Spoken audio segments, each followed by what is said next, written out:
Thank you, बहुत बहुत धन्यवाद। अ, समग्र शिक्षा अभियान पंजाब को बहुत बहुत धन्यवाद। आप लोगों ने मुझे ये अवसर दिया, सभी मेरी टीचरों से जुड़ने का। आपके काफी सारे टीचर्स हैं जो मेरे मित्र हैं, काफी सारे टीचर्स हैं जो मेरे स्टूडेंट हैं, काफी सारे टीचर्स हैं जो मेरे से भी सीनियर हैं। सबको मैं बहुत बहुत नमन करता हूँ और समग्र शिक्षा अभियान के जितने भी ऑफिसर्स हैं सबको मैं नमस्कार करता हूँ। पंजाब ने बहुत ही सराहनीय कदम उठाया है, जिसके लिए हम सबको आपको बहुत बहुत अभिनंदन करते हैं। पहले तो माफी चाहूंगा, मुझे पंजाबी आती नहीं है और मुझे ये अच्छा से पता है कि पंजाब में लोगों को पंजाबी से बहुत प्यार है। माफी चाहूंगा, मुझे पंजाबी नहीं आती है, लेकिन कोशिश करूंगा हिंदी में थोड़ा बहुत मैं आप लोगों को आज अपनी एक्सपीरियंसेस शेयर कर सकूं। मेरी हिंदी भी उतनी अच्छी नहीं है, लेकिन I will try to manage. कोशिश करूंगा आप लोगों के साथ कुछ शेयर करने की।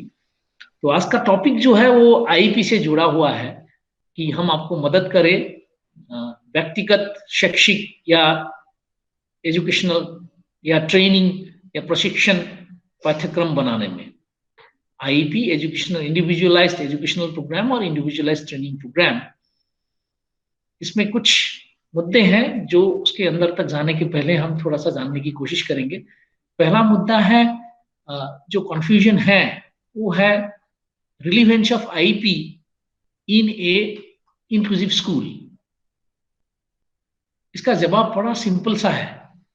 आईपी तो हमेशा से थी और हमेशा से रहेगी। Whether the child is going to a clinic, एक क्लिनिक में जाता है, या घर में बच्चा बैठा हुआ मम्मी पढ़ा रही है, या कोई रिहेबिलिटेशन प्रैक्टिशनर्स के पास जाता है, या स्पेशल स्कूल जाता है, या रेसिडेंशियल स्कूल जाता है, या आप लोगों का समग्र शिक्षा अभियान में वो फुल्ली इंक्लूसिव क्लासरूम में जाता है, या रिमेडियल एजुकेशन में जाता है, या अलग अलग मॉडल्स ऑफ इंक्लूसिव एजुकेशन में वो बच्चा पढ़ाई कर रहा है, आईपी हमेशा रहेगी। लेकिन जब जब जहां जहां इंक्लूसिव क्लासरूम्स की फैसिलिटी है, इंक्लूसिव एजुकेशनल फैसिलिटी है, इंक्लूसिव करिकुलम की फैसिलिटी है, वहां हम लोग आईपी का कहीं ना कहीं रिलेशनशिप लेसन प्लान के साथ बनाने की कोशिश करते हैं। लेसन प्लान के साथ किस प्रकार के पाठ्यक्रम क्लासरूम में चलते हैं, उसके साथ आईपी की कहीं ना कहीं रिलेशनशिप बनाने की हम कोशिश करते हैं। तो पहला मुद्दा तो यही है कि हमें इस रिलेशनशिप को समझना कि क्लासरूम में अगर बच्चा जा रहा है, किस प्रकार का वो बच्चों के साथ डीलिंग कर रहा है सुबह से लेकर शाम तक। असेंबली जा रहा है, खेल रहा है, नाच रहा है, कूद रहा है, स्कूल के अलग अलग एक्टिविटी में बच्चा पार्टिसिपेट कर रहा है, एकेडमिक, नॉन एकेडमिक, स्कॉलस्टिक, वो स्कॉलस्टिक, कई सारा एक्टिविटीज में बच्चा पार्टिसिपेट कर रहा है इन ग्रुप सेटिंग। तो उन ग्रुप की जो करिकुलम है, उस ग्रुप की जो एक्टिविटीज है, उसके साथ हम किस प्रकार से आईपी का रिलेशनशिप बिल्ड करेंगे, इसके ऊपर हमें जोर देना होगा। नहीं तो कभी भी हम लोग इन ट्रू सेंस इंक्लूसिव स्कूलों की आईपी हम बनाने में समर्थ नहीं होंगे। और कई जगह मैंने देखा है जो हमारी आईपी है, वो आईपी की डिफरेंस, इंक्लूसिव स्कूलों की आईपी की डिफरेंस और स्पेशल स्कूलों की आईपी डिफरेंस, वो डिफरेंस दोनों का फर्क हमें नजर नहीं आता है। तो हमारे हिसाब से एजुकेशन में ये दोनों स्कूलों की, दोनों नहीं तीनों स्कूलों की, residential, special school and inclusive school, ये तीनों की आईपी में डिफरेंस आना चाहिए। और हमारे टीचर जितने भी हैं वो अगर थोड़ा सा ध्यान देने की कोशिश करेंगे इस मुद्दे के ऊपर, तो ये कंफ्यूजन क्लियर हो सकती है कि रेसिडेंशियल स्पेशल स्कूलों में स्पेशल टीचर, थेरेपिस्ट और हॉस्टल में भी जब वो बच्चा घर में वापस जाता है, उसके पास हॉस्टल में इंस्ट्रक्टर्स होते हैं, हॉस्टल में वार्डन्स होते हैं, तो वो आईपी की जो तौर तरीका है वो बदल जाता है। एक हम रेगुलर स्पेशल स्कूल की बात करते हैं, स्कूल में चारों तरफ स्पेशल एजुकेटर्स होते हैं, स्पेशल एक्टिविटीज वगैरह होती रहती है स्कूल में, थेरेपिस्ट वगैरह आते रहते हैं।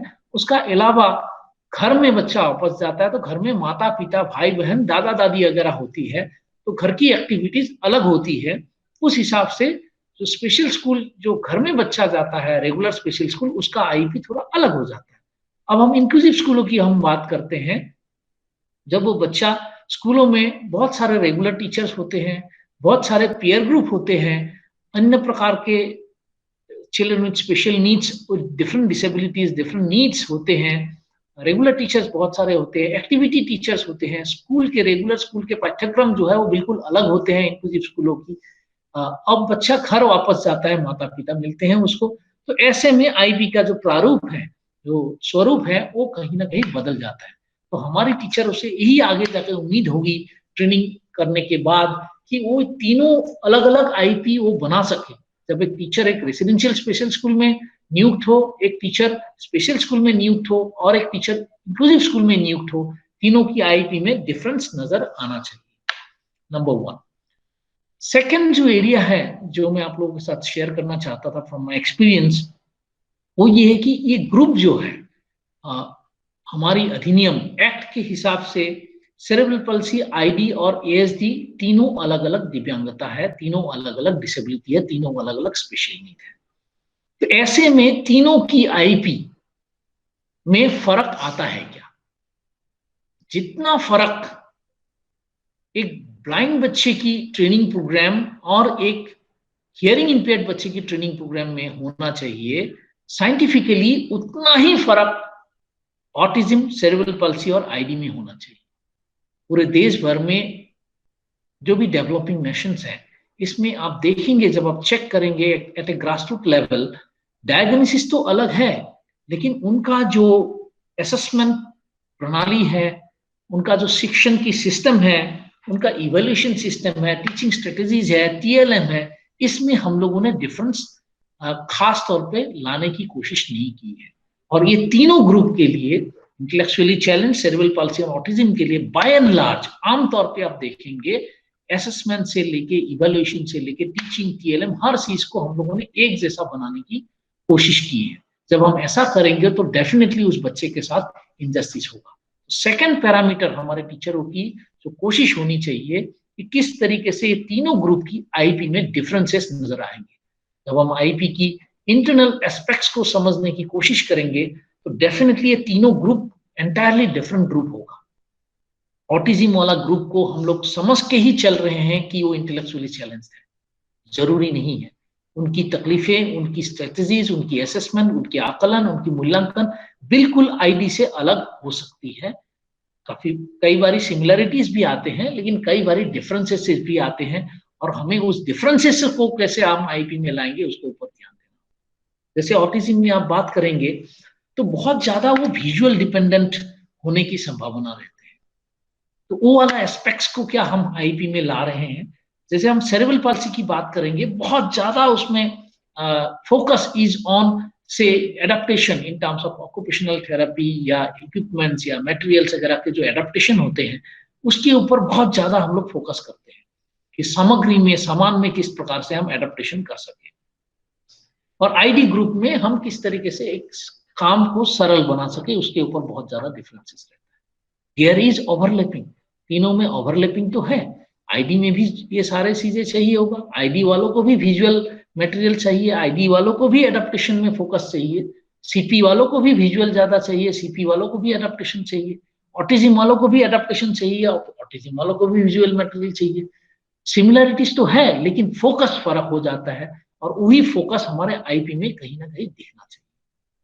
सेकंड आता है in terms of goal setting also. Goal देख के ही तुरंत पता लग जाता है। एक ऑटिस्टिक बच्चों के लिए मान लीजिए हम लोग अटक जाते हैं, एक विजुअल डिसेबिलिटी का बच्चे की हम एग्जांपल लेते हैं, एक मान लीजिए बच्चा दिखता नहीं है और उसका गोल हम ले, समझने के लिए मैं ये एग्जांपल दे रहा हूं आप लोगों को। एक विजुअल डिसेबिलिटी देखता नहीं है और उसका हम गोल लेके उसे ये चीज दिखना है, और उस गोल में हम बहुत अपना जोर लगाते हैं, तो हमें कामयाबी नहीं मिलती है। एक हियरिंग इंपेयर्ड बच्चा है जिसको सुनता नहीं है, और हम जो भी गोल्स लेते हैं वो सुनाई से रिलेटेड ज्यादा हो जाते हैं कि उसको सुनना पड़ेगा तब जाके ये गोल वो अचीव करेगा। तो ऐसे में फिर हियरिंग इंपेयर्ड में हमें कामयाबी नहीं मिलती। क्या ये कॉन्सेप्ट हम ऑटिज्म, सेरेब्रल पल्सी और आईडी में ये कॉन्सेप्ट लागू करते हैं? तो ज्यादातर जब हम आईपी विजिट्स वगैरह करते हैं, उसकी स्टडी करते हैं, हमें मिलता है ये जो कॉन्सेप्ट हियरिंग इंपेयर्ड और विजुअल इंपेयरमेंट वाला जो हमने कॉन्सेप्ट आपको बताया है, इस कॉन्सेप्ट की हम लोग implementation when it comes to understanding autism, cerebral palsy और आईडी, हम इस कॉन्सेप्ट को ठीक से समझ नहीं पाते हैं। अब मेरे पास कई ऐसा एग्जाम्पल है, cerebral palsy may be severe most cerebral palsy, दोनों हाथ नहीं चलते हैं, दोनों पैर नहीं चलते हैं। सवाल है ये बच्चा आगे जाके क्या कर सकता है? एक तरफ से जवाब बड़ा सिंपल है, ये बच्चा तो बेड में ही रहेगा या व्हीलचेयर में ही रहेगा।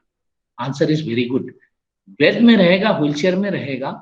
आगे जाके दिमाग से क्या करने लगेगा? दिमाग से तो ये बच्चा प्रोफेसर बन सकता है, दिमाग से तो ये बच्चा जो साइंटिस्ट बन सकता है।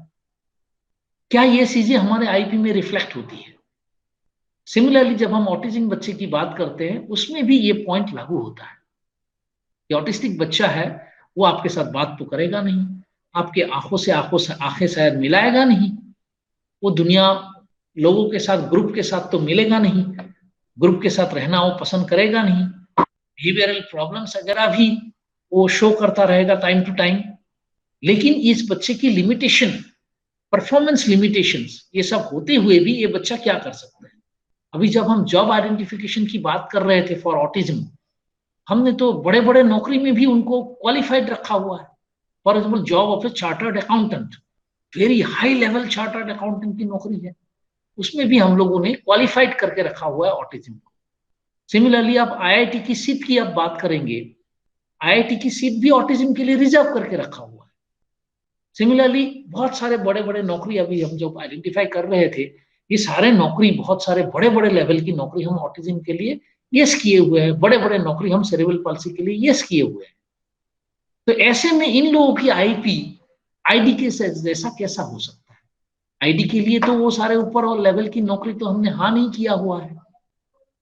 तो कहीं ना कहीं इस परिस्थिति से हमें बाहर आना पड़ेगा, और जब तक हम बाहर नहीं आएंगे तब तक आईपी में हमारे डिफरेंसेस नजर नहीं आएगा।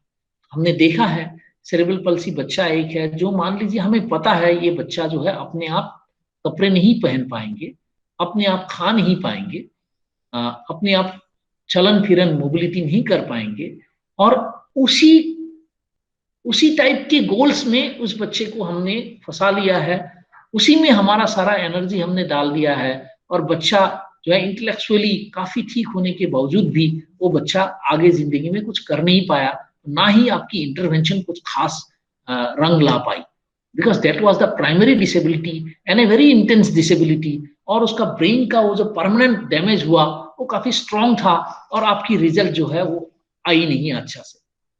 तो ये तीनों कंडीशंस के ऊपर एज ए स्पेशल एजुकेटर आप लोगों की रवैया बदलना, आप लोगों की रवैया बदलना, आप लोगों की नजरिया बदलना, आप लोगों का एटीट्यूड बदलना बहुत आवश्यक है। मैं गया था एक बार यूके, लंदन के एक यूनिवर्सिटी में, उसमें मेरे से टिक मार्क लगाया था कि आप स्पेशल नीड एम्प्लॉयज के साथ काम करना चाहेंगे। मैंने यस में टिक मार्क लगाया, और उसके बाद गाड़ी आगे चलते पड़ी। तो there are some visually impaired people, some physically challenged people, some intellectually disabled people employed in the university. तो उन लोगों से मेरी काम कुछ ना कुछ चल पड़ी। ऐसे में कुछ दिन बाद मुझे लाइब्रेरी जाना पड़ा, लाइब्रेरी का मेरा कार्ड बना और मैं लाइब्रेरी रेगुलर विजिट किया। और ऐसे विजिट जब मैं करता रहा तो लाइब्रेरियन जो थे, चीफ लाइब्रेरियन, उन्होंने मुझे लाइब्रेरियन के पास रेफर किया।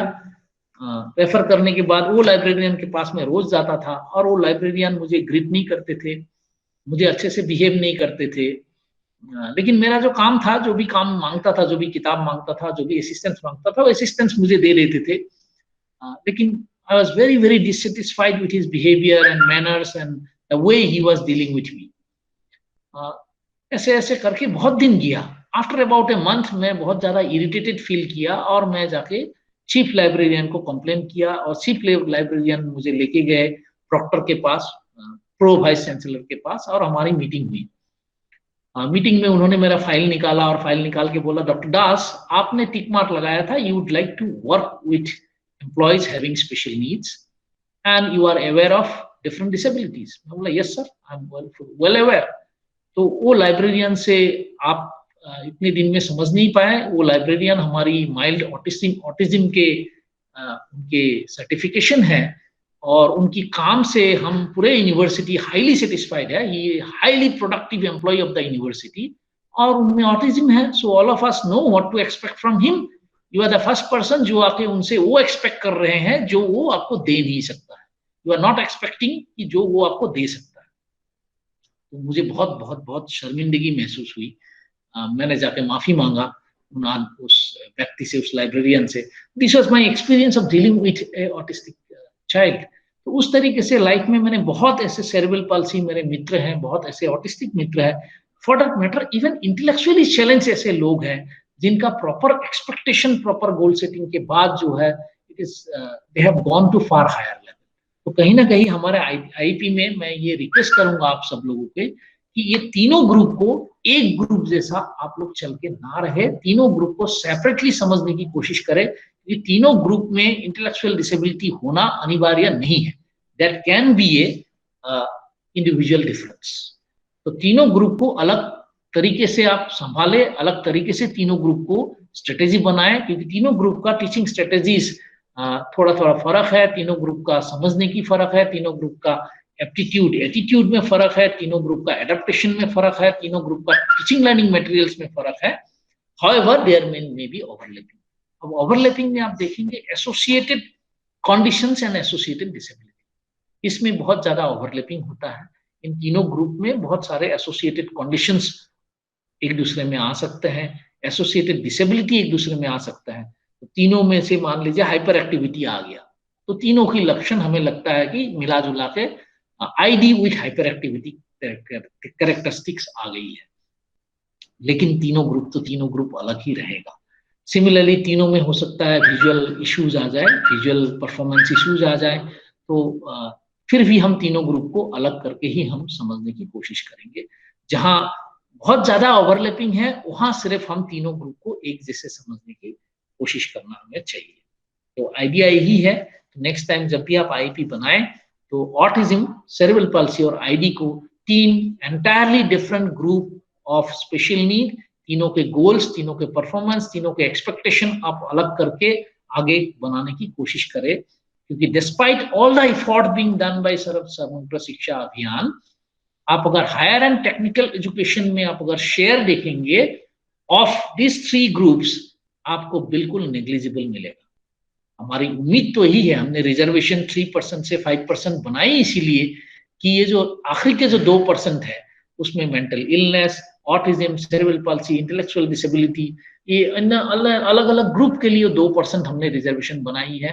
लास्ट ईयर की हमारी सर्वे कहते हैं universities, higher education and technical education institutes में autism, cerebral palsy, intellectual disability और मेंटल इलनेस, इस टाइप के ग्रुप की जो शेयर है वो हम शेयर नहीं ले पाए, including specific learning disability also. तो आइडिया यही है कि ठीक है, कल को स्पेसिफिक लर्निंग डिसेबिलिटी वाले ये पोजिशंस ले पाएंगे, मेंटल डिसऑर्डर्स वाले ले पाएंगे। तो मैं चाहूंगा यही कि हमारी अगर इफोर्ट अगर शुरू से ही प्रॉपर रही, हमारी एक्सपेक्टेशन प्रॉपर रही, हमारी आईपी प्रॉपर रही, तो ऑटिज्म और सेरेब्रल पाल्सी वाले definitely higher and technical education में काफी ज्यादा शेयर ले पाएंगे। नेक्स्ट आप बात करेंगे जब गोल सिलेक्शन की जो इश्यूज हैं उसके ऊपर भी हमें थोड़ी सी बात करनी पड़ेगी, क्योंकि जो भी चेकलिस्ट वगैरह बनी हुई है, जितने भी चेकलिस्ट वगैरह बनी हुई है वो ज्यादातर चेकलिस्ट प्राइमरली आप देखेंगे स्पेसिफिक इंटरवेंशंस के लिए बनी हुई है। In terms of they are very good applicable tools for say intellectually challenged in special schools, लेकिन वही similar tools we are by and large using for children with autism and children with cerebral palsy. ये तो पहला चीज है जो हम लोगों को थोड़ी सी ओवरकम करनी पड़ेगी। These tools are guidelines. These tools can be used as the guiding force, as a baseline.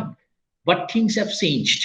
Inclusive education जब से आ गई है और हमारी टीचर्स जब से सेरेब्रल पाल्सी को अलग एक कैटेगरी, ऑटिज्म को अलग एक कैटेगरी, या स्पेसिफिक लर्निंग डिसेबिलिटी या अन्य दिव्यांगता को अलग अलग कैटेगरी के जैसा देख रहे हैं, तब से ये हाई टाइम आ गया है कि हम लोग इनकी असेसमेंट की जो परव्यू है, इनकी लर्निंग की डोमेन्स की जो परव्यू है उसको बढ़ाने की कोशिश करें, फंक्शनलिटी के बियॉन्ड भी जाने की हम कोशिश करें। जब आप फंक्शनल असेसमेंट टूल्स आप यूज करते हैं या एडेप्टिव बिहेवियर टूल्स आप यूज करते हैं, तो कहीं ना कहीं सेरेब्रल पल्सी और ऑटिज्म के ऊपर आप एक कवर डालते हैं, एक बैरियर डालते हैं।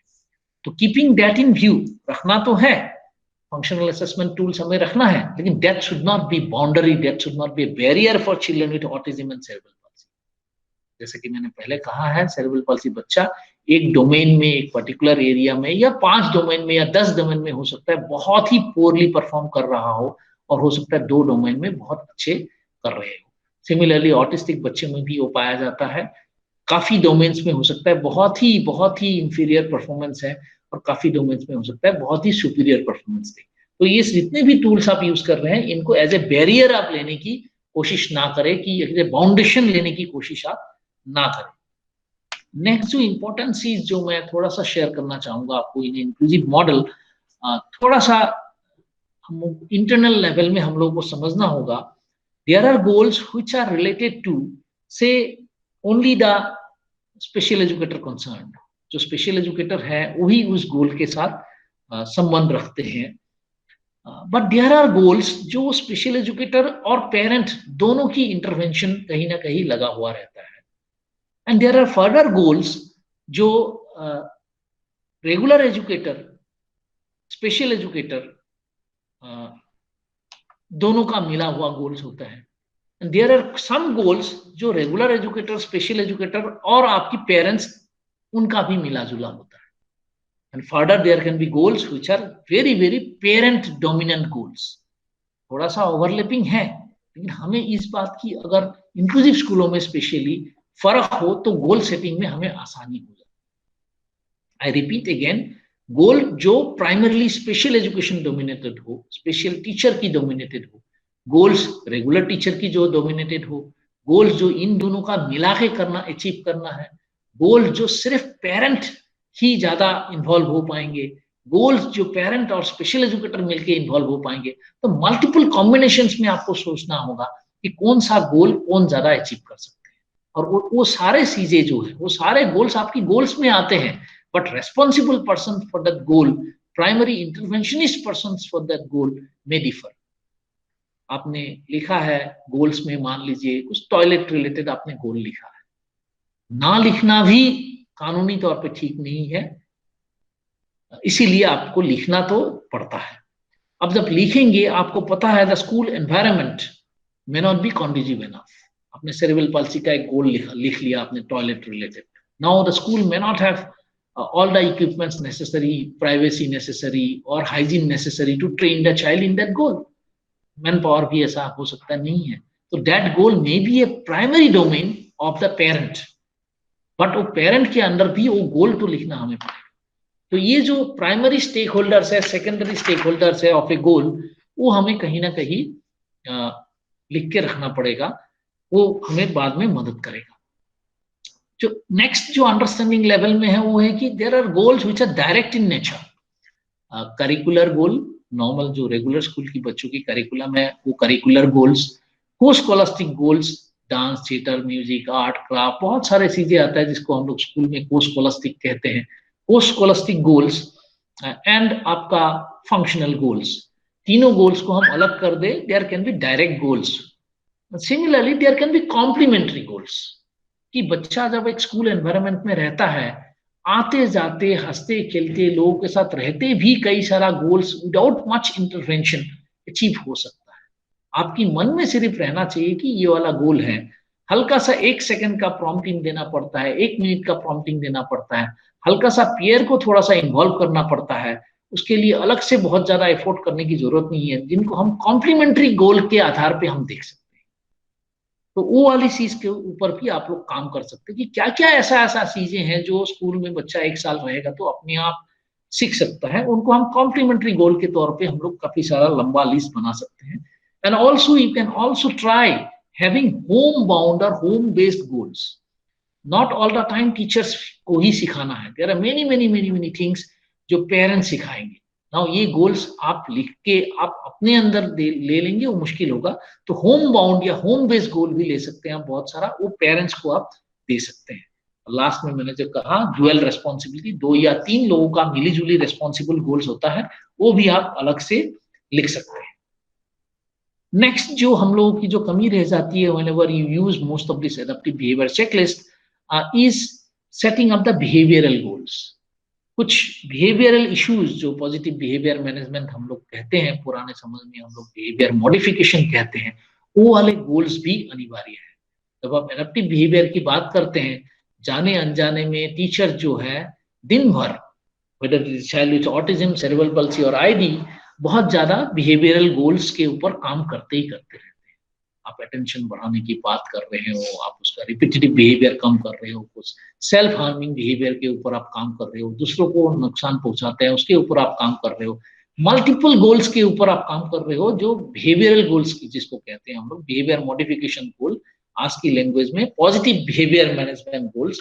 तो वो वाला गोल के ऊपर भी हम लोग फॉर्मली समग्र शिक्षा अभियान में किस तरीके से फोकस करेंगे, और वो वाले गोल्स भी हम बहुत सारे गोल्स हम लोग टारगेट कर सकते हैं बच्चे का, because skill development is one aspect. बच्चे का स्किल या कौशल विकास होना एक अलग एस्पेक्ट है, और बिहेवियर जो उसकी व्यवहार है जिससे वो आगे जाके घर में, कम्युनिटी में और स्कूल में अच्छी तरीके से परफॉर्म कर सके, वो एक अलग एलिमेंट है।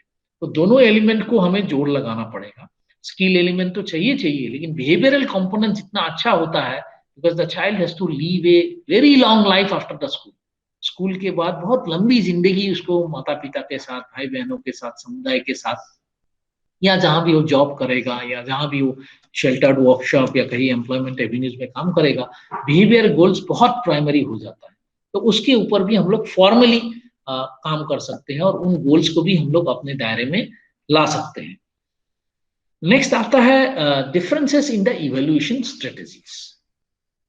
तीनों दिव्यांगता को अगर आप देखें, कहीं ना कहीं हमें इसके ऊपर बहुत ज्यादा काम करने की जरूरत है, बिकॉज कई जगह ये जो टूल्स वगैरह है वो हमें उतना क्लियर गाइडेंस नहीं देते हैं कि बच्चे को पास और फेल हम कब करा सकते हैं, बच्चे को आता है या नहीं आता है कि जो मार्जिन है वो हम कब बोले, किस लेवल में बच्चे को हम इंडिपेंडेंटली छोड़ दे, किस लेवल में गोल्स को हम रिपीटेड इंस्ट्रक्शंस के अंदर रखेंगे, किस लेवल में एक गोल को हम लोग क्ल्यू के अंदर रख लेंगे कि कभी कभी उसको इशारा करते रहना पड़ेगा। But by and large parents को ये बताने के लिए कि भाई जितने भी गोल्स हैं ये तीनों दिव्यांगता में उसका आकलन, उसका इवैल्यूएशन फर्क हो सकता है। एक ऑटिस्टिक बच्चा है वो आपको ना लिख के जवाब दे रहा है, ना आपको बोल के जवाब दे रहा है, लेकिन कोई एक एक्टिविटी में जब वो डाल देते हैं आप एक क्विज या पजल को सोल्व करने में, वो कहीं ना कहीं इमीडिएटली आपको दर्शा देता है कि उसे वो चीज आता है। तो उसका मतलब उसको उस पर्टिकुलर कॉन्सेप्ट में अच्छा ज्ञान है। सिमिलरली सेरेब्रल पल्सी बच्चा है, ना लिख के बता पा रहा है ना बोल के बता पा रहे हैं, लेकिन अलग अलग प्रकार से जब हम इवैल्यूएशन करते हैं तो पता लगता है इस बच्चे को आता है। आई हैड दिस एक्सपीरियंस, मेरा एक बार क्विज कंपटीशन मैंने किया था स्पेशल नीड बच्चों का, तो स्कूल वालों ने भी उस बच्चे को सिलेक्ट नहीं किया, बट एज ए ऑडियंस वो बच्चा पार्टिसिपेट करने के लिए आते थे। पहले डिस्ट्रिक्ट लेवल, फिर स्टेट लेवल, अलग अलग बड़ा बड़ा लेवल में क्विज होते रहा, और बच्चा हर टाइम ऑडियंस में आते रहा। और उसके mummy cerebral palsy severe quadriplegic बच्चा था, और उसका मम्मी आके हर समय मेरे से बात करते रहे कि इसको भी मौका दीजिए, ऑडियंस वाला क्वेश्चन इसको भी पूछिए। अब बच्चा ना बोलता है, ना उसका हाथ दोनों हिलता है, ना पैर दोनों हिलता है, ऐसे में मैं इग्नोर करता रहा। फाइनली वो मम्मी आके मेरे साथ एक दिन लड़ाई कर ली। आप स्पेशल एजुकेटर हो, आपको समझना चाहिए इस बच्चे का आप कैसे मूल्यांकन या आकलन करेंगे, क्विज का कोई क्वेश्चन पूछ के। फिर मैंने भी गुस्से में पूछ लिया, आप ही बताओ कैसे करना है, आपको ज्यादा पता है तो आप ही बताओ। तो उन्होंने बोला आप एक बड़ा सा चार्ट लीजिए, चार्ट में जो है 4 कोने में आप 4 रेस्पॉन्स लिखिए, और बच्चे का जो उंगली थोड़ा सा हिलता है, 2 ही उंगली हाथ थोड़ा सा हिलता था ऐसा करके, उसके आसपास रखिए, वो पॉइंट आउट कर देगा आपको करेक्ट आंसर। नेक्स्ट डे में बहुत ही सरल एक क्वेश्चन उस तरीके से पुटअप किया, और बच्चे ने बहुत मुश्किल से 1-2 मिनट हाथ को बहुत जोर लगा के लेफ्ट राइट कर करके फाइनली उसने करेक्ट आंसर के ऊपर अपने हाथ को स्टेबिलाईज किया। और देख के बच्चा बिल्कुल profound intellectual disability with profound dependency, हम घरेलू भाषा में अगर बात करें उसका मेंटल एज या डेवलपमेंटल एज हम कहेंगे मे बी 4 months, 4 महीने का बच्चा बोलेंगे, एक्चुअल उम्र उसका था 18 साल के आसपास। तो ऐसे में तो हमारी मन में यही था कि ये बच्चा तो कुछ भी नहीं कर पाएगा जिंदगी में। उसके बाद मैं डिफिकल्ट से डिफिकल्ट क्वेश्चन उसको देता गया और बाद में पता लगा इंटेलेक्चुअली ये बच्चा तो बहुत ज्यादा सुपीरियर था। तो इस टाइप की गलती हमसे हो जाती है कहीं ना कहीं इवैल्यूएशन मेथोडोलॉजी में। तो इसके ऊपर भी हम सबको काम थोड़ी सी करना पड़ेगा कि हर एक बच्चे की individual methodology, individual strategies for evaluation, ये भी हमें अलग से बच्चों का करना पड़ेगा। And this must be made part of the IP. इस तरीके से आईपी में इसकी प्रोविजन हो कि इस बच्चे की इवैल्यूएशन किस तरीके से। जेनेरिक क्षेत्र में हम तो समझने लगे कि ब्लाइंड को स्क्राइब दे दीजिए, ब्लाइंड को ज्यादा समय दे दीजिए, हियरिंग इंपेयरमेंट को लिए अलग टाइप का कुछ सिस्टम कर दीजिए। बड़े लेवल में तो हम समझ रहे हैं इस चीज को, लेकिन ये चीज भी इवॉल्व हो रहा है धीरे धीरे। इवोल्यूशन मेथोडोलॉजी इवॉल्व हो रहा है कि सीबीएसई क्या दे रहे हैं, स्टेट बोर्ड क्या दे रहे हैं। इन स्पेशल एजुकेटर लेवल में इसकी जो डायमेंशंस है, इसकी जो परिधि है वो बहुत ज्यादा है। और वो ज्यादा परिधि के ऊपर जब हम प्रैक्टिस करते जाएंगे कहीं ना कहीं हायर लेवल में जाके पॉलिसी मेकिंग में उसकी प्रोविजंस धीरे धीरे आने लगेंगे। तो हमारे लिए ये अधिकार नहीं है कि सीबीएसई में कुछ चीज की प्रोविजन नहीं है तो हम उस प्रकार से बच्चे को इवैल्यूएट नहीं करेंगे। तो हमें समझना पड़ेगा इंडिविजुअल डिफरेंसेस के ऊपर, इंडिविजुअल एबिलिटीज फॉर एक्सप्रेशन के ऊपर। कोई भी किसी भी प्रकार से हम बच्चे से अगर कॉन्सेप्ट उसको आता है कि नहीं, जानने की कैसे हम इवैल्यूएट करेंगे। एंड समटाइम ऑल्सो एडेप्टेशंस के साथ इवैल्यूएशन करना। आपने बोला बच्चे को अपने आप पैंट पहनना आता है कि नहीं, नहीं आता है मान लीजिए, और उसी बच्चे को हमने अलग प्रकार से टास्क को बनाया और अलग प्रकार से उसको करने दिया और वो करता है। एक बच्चा था जो मेरे पास सेरेब्रल पाल्सी क्वाड्रिप्लेजिक का बच्चा था, बड़ी मुश्किल से खड़ा होता था, बेड वगैरह पकड़ के बड़ी मुश्किल से खड़ा हो पाता था। जब उसकी गोल आती थी पैंट पहनने की, पैंट ट्राउजर पहनने की, हमेशा से मैं क्रॉस लगाता था। खड़ा ही नहीं हो पाता है तो कैसे, क्योंकि मैं हमेशा पैंट खड़ा होकर पहनता हूँ। तो मुझे लगता है कि जो इंसान खड़ा नहीं हो पाता है वो पैंट कैसे पहनेगा। मैं हमेशा उसको क्रॉस लगाता था। और उसकी मम्मी एक दिन आके मुझे पूछे कि आप इसमें क्रॉस क्यों लगाते हैं। बोला ये तो खड़ा नहीं हो पाता इसलिए लगाता हूं मैं। फिर उसका मम्मी ने मुझे बोला आप हमारे घर आइए एक दिन। मैं उनके घर गया और उन्होंने उनके बच्चों को बोला आप ये पेन खोल के दूसरा पेन पहन के आइए, और दरवाजा बंद कर दिया। आधा घंटे करीब करीब लगे और वो बच्चा पुराना वाला पेन को खोल के नया वाला पेन पहन के घर के बाहर आया। मैं हैरान रह गया ये कैसे हुआ। फिर उसके मम्मी ने मुझे डेमोन्स्ट्रेट करके बताया कि बच्चे जो है बेड में बैठ के घुटने तक पहले पेन को लाता है किसी तरह से खिसक खिसक के, उसके बाद बेड में वो लेट जाता है, लेट के पेन को खिसक खिसक के कमर तक लाता है, फिर वो खड़ा हो जाता है बच्चा बेड को पकड़ के किसी तरीके से और पेन को खिसक खिसक के थोड़ा सा सेटिंग करता है। उस तरीके से वो बच्चा जो है पेन को पहनता था। ना मेरे इवैल्यूएशन में सालों साल मैं उसको नहीं आता है करता गया और वो बच्चे ने मेरे सामने डेमोन्स्ट्रेट कर दिया।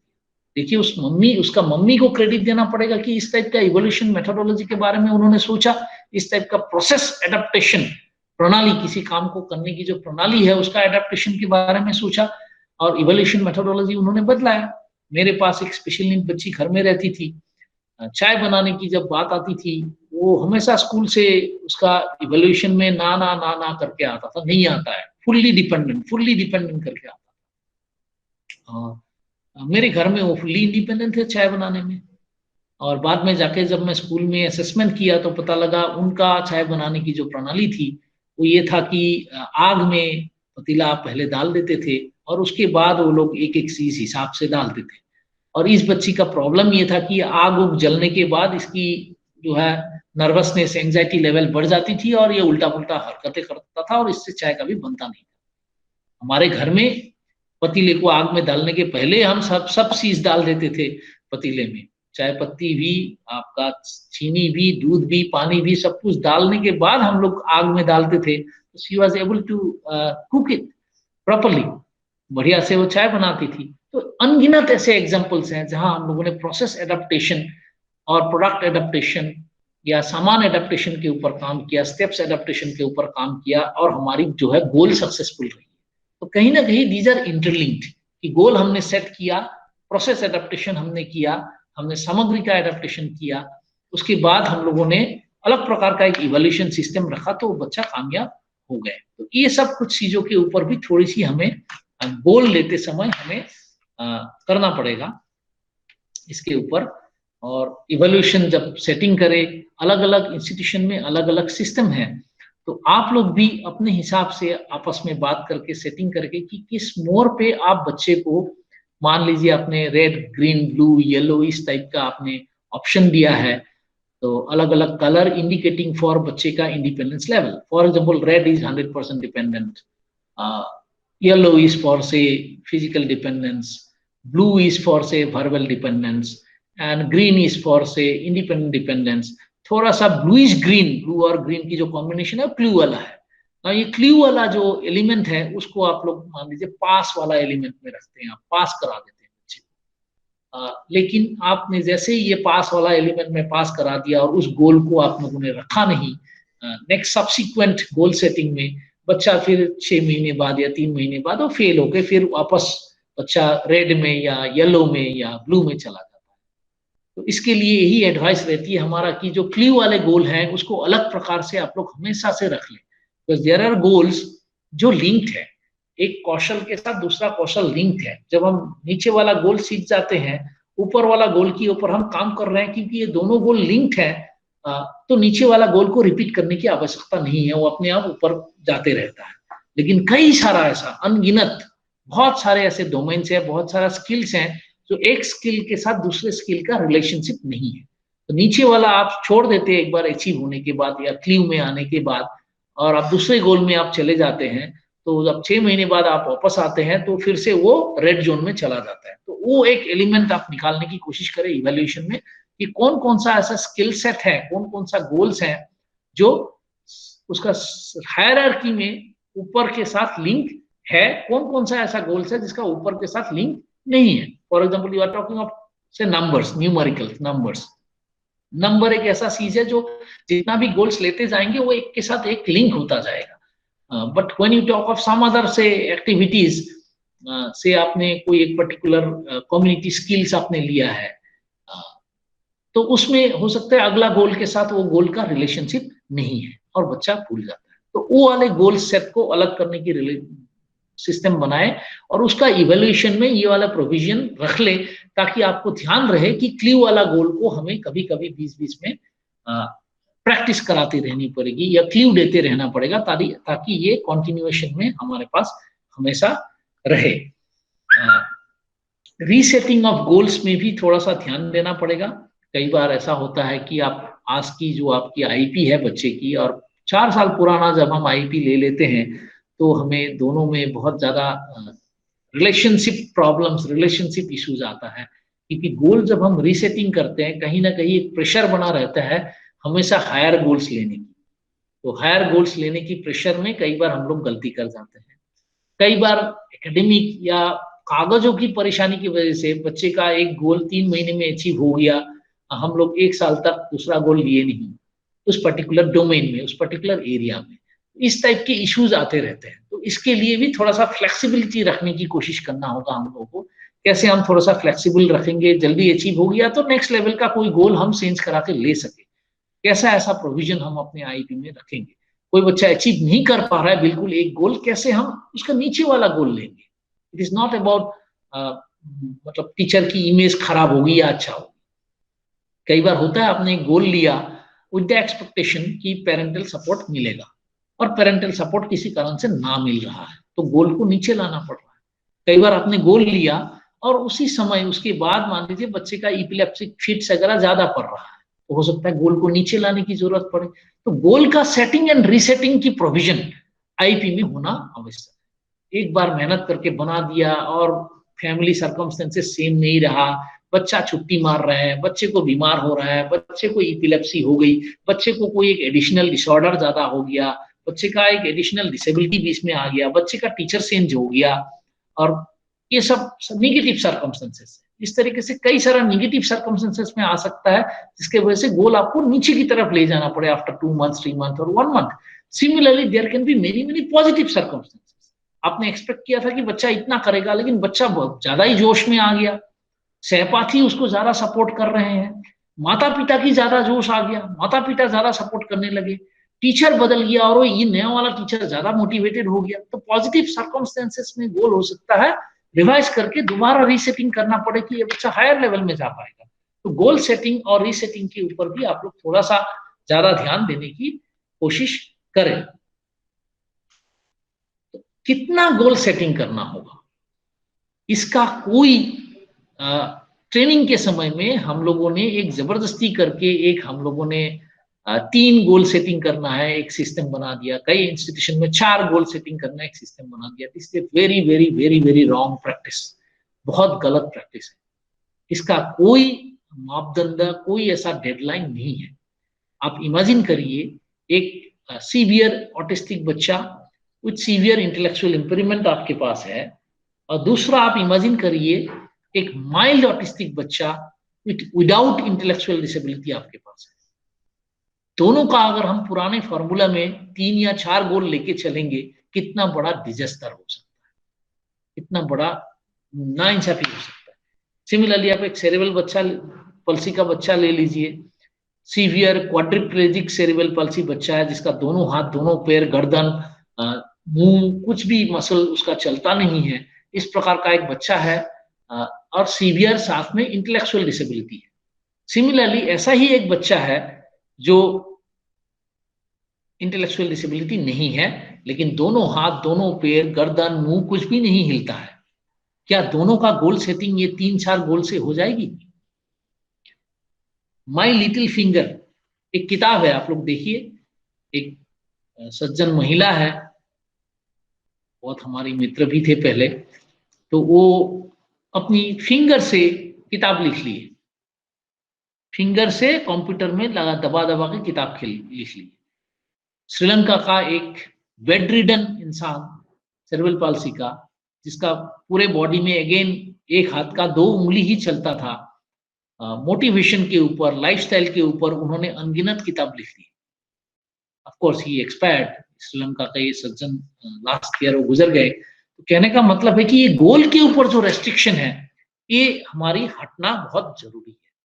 लेकिन इसके साथ ये भी देखिए कि जैसा मैंने पहले भी बार बार कहा, direct intervention goals, indirect intervention goals, complementary goals जो मैंने कहा था, कई सारा गोल जो है वो अपने आप ही आ जाता है। कई स्कूलों में मैंने देखा है नमस्ते करना, गुड मॉर्निंग बोलना, अपने आप टॉयलेट जाना। इंक्लूसिव एजुकेशन में ये सारे गोल जो है they are like complementary goals, बच्चों के साथ मिलके खेलना, इस टाइप की ये सब कॉम्प्लीमेंट्री गोल्स में आता है। तो कॉम्प्लीमेंट्री गोल्स तो बहुत सारा हो सकता है, बहुत सारा कॉम्प्लीमेंट्री गोल्स आप ला सकते हैं। रेगुलर बच्चा रेगुलर क्लासरूम में अगर टीचिंग में जा रहा है, उसका इंग्लिश का लेसन सीख रहा है, ऐसा बच्चा, कई सारे ऑटिस्टिक बच्चे ऐसे निकल सकता है, सेरेब्रल पल्सी ऐसे निकल सकता है, तो उसका गोल्स हमें रेस्ट्रिक्ट करने की आवश्यकता नहीं है। वो लेसन के हिसाब से भी गोल बन सकती है, यूनिट के हिसाब से गोल बन सकती है, सब्जेक्ट्स के हिसाब से गोल बन सकती है। Art, craft, dance, theatre, music, sports, 5 प्रकार के स्पोर्ट्स स्कूल में खेले जाते हैं, 3-4 प्रकार के आर्ट एंड क्राफ्ट एक्टिविटी होते हैं, डांस, थिएटर, म्यूजिक होते हैं। तो ये सब में क्या हम गोल नहीं लेंगे? कुछ ना कुछ गोल्स तो हम ले ही सकते हैं। तो वो वाले मुद्दे के ऊपर जोर दें कि जितने भी एक्टिविटीज स्कूल में हो रहे हैं, मैं जितने भी एक्टिविटीज में मैं शामिल होने जा रहा हूँ, स्कूल का गेट के अंदर जाने से लेके असेंबली में मैं बैठा हुआ हूँ, मेरे पीयर्स के साथ मैं कैसे बिहेव कर रहा हूँ, टीचर के साथ बिहेव कर रहा हूँ, टॉयलेट जा रहा हूँ, बाथरूम जा रहा हूँ, टिफिन खा रहा हूँ, मैं, my life is encircled with so many activities. इतने सारे एक्टिविटीज है, तो हर एक एक्टिविटी में मेरा गोल हो सकता है। However, not necessarily ये सारे गोल्स आपकी डायरेक्ट इंटरवेंशन गोल। काफी सारे गोल्स, जैसा मैंने पहले कहा है, इनडायरेक्ट गोल्स, कॉम्प्लीमेंट्री गोल्स हो सकता है। काफी सारे गोल्स पेरेंट की वजह से आ सकती है, parent can be primary stakeholders. काफी सारे गोल्स रेगुलर टीचर हो सकता है, प्राइमरी स्टेक होल्डर्स हो। काफी सारे गोल्स हो सकता है पीयर्स, जो सहपाठी है, वो प्राइमरी स्टेक होल्डर हो। तो ये थोड़ा सा फ्लेक्सिबिलिटी रखने की कोशिश करिए जरूर।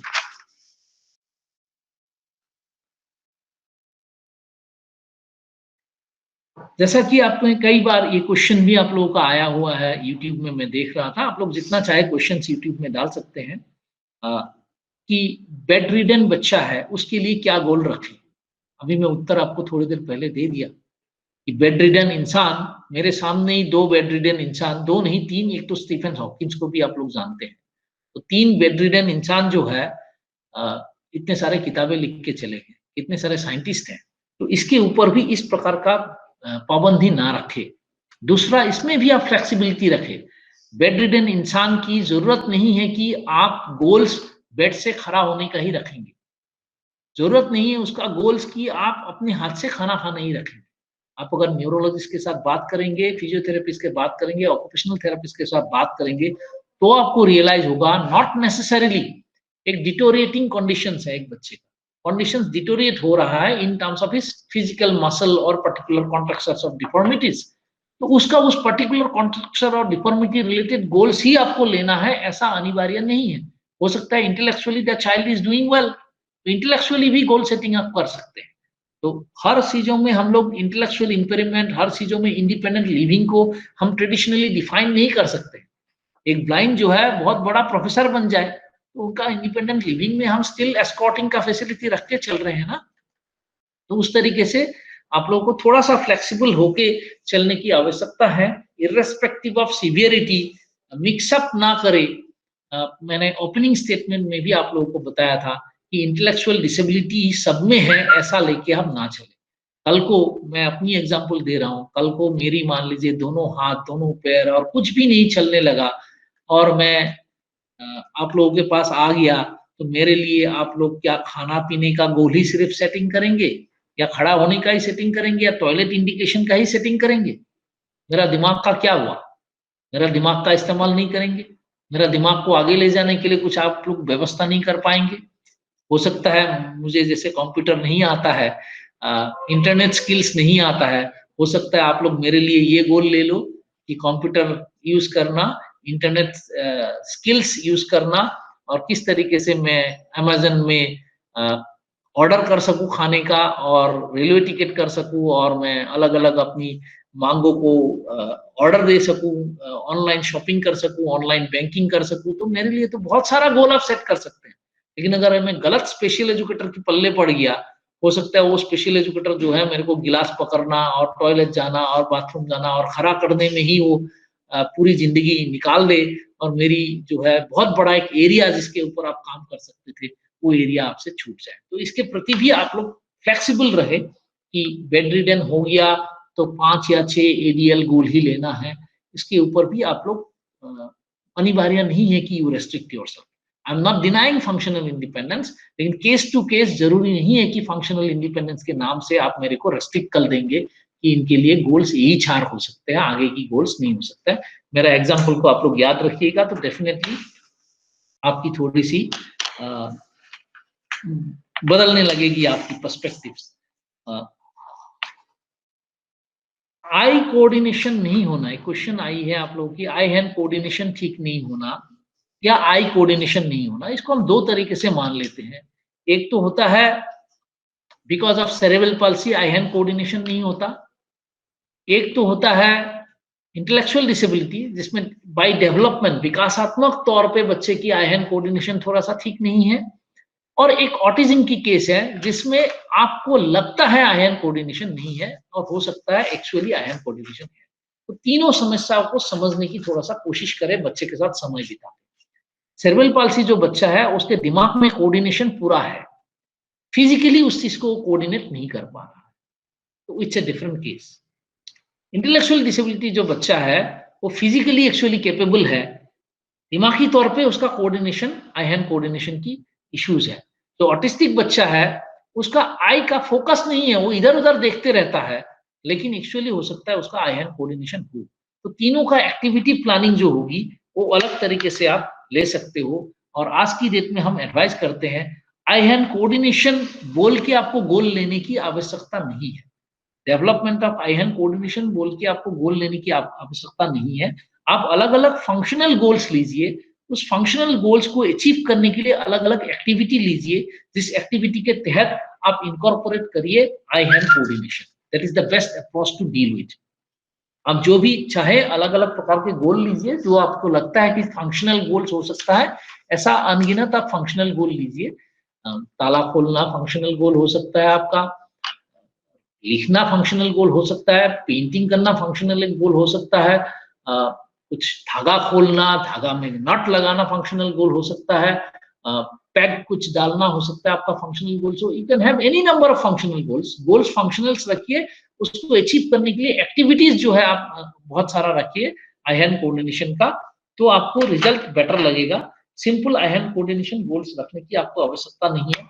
आपकी जो ऑक्यूपेशनल थेरेपिस्ट वगैरह है उनके साथ भी थोड़ा सा कंसल्टेशन इस मामले में जरूरी है, बिकॉज कभी कभी ये आई हैंड कोऑर्डिनेशन को हम लोग बहुत इजीली डिफाइन करने की कोशिश करते हैं, हो सकता है बहुत बड़ा कॉम्प्लेक्स चीजें हो।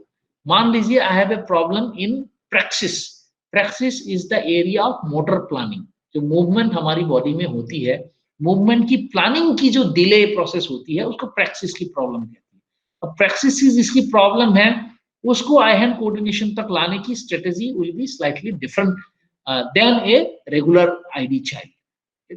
एक ऑटिस्टिक बच्चों की आई हैंड कोऑर्डिनेशन में लाने के लिए उसका मनपसंद का अगर एक्टिविटी सामने आ गया, उसका मनपसंद का एक्टिविटी अगर आ गया, अब डिजिटल दुनिया देके, मोबाइल की दुनिया देके, डिजिटल की वर्ल्ड को देके, कंप्यूटर की दुनिया को देके आई हैंड प्रैक्टिस कराना चाहेंगे ऑटिज्म बच्चों का, इमीडिएटली आपको रिजल्ट दिखेगा, because this child is very much stereotype on regular response, fixed response, stereotype response. Computer, mobile या इस प्रकार के अलग अलग अलग चीजें जो है वो फिक्स रेस्पॉन्स देता है। फिक्स रेस्पॉन्स देने से ऑटिस्टिक बच्चा बहुत अच्छा रेस्पॉन्ड करता है। आई हैंड कोऑर्डिनेशन गोल्स उस पर्टिकुलर एरिया से बहुत जल्दी आपको ऑटिस्टिक बच्चे का आएगा। दूसरा ऑटिस्टिक बच्चा है, उसका टेक्टाइल इश्यूज बहुत ज्यादा है, टेक्टाइल सेंसरी इंटीग्रेशन इश्यूज बहुत ज्यादा है। ऐसे में आप आई हैंड कोऑर्डिनेशन लगे पड़े हुए हैं, मान लीजिए सैंड क्ले से लगे हुए हैं या कोई क्ले से लगे हुए हैं, अलग अलग प्रकार से आप लगे हुए हैं, तो आपको रिजल्ट नहीं आएगा।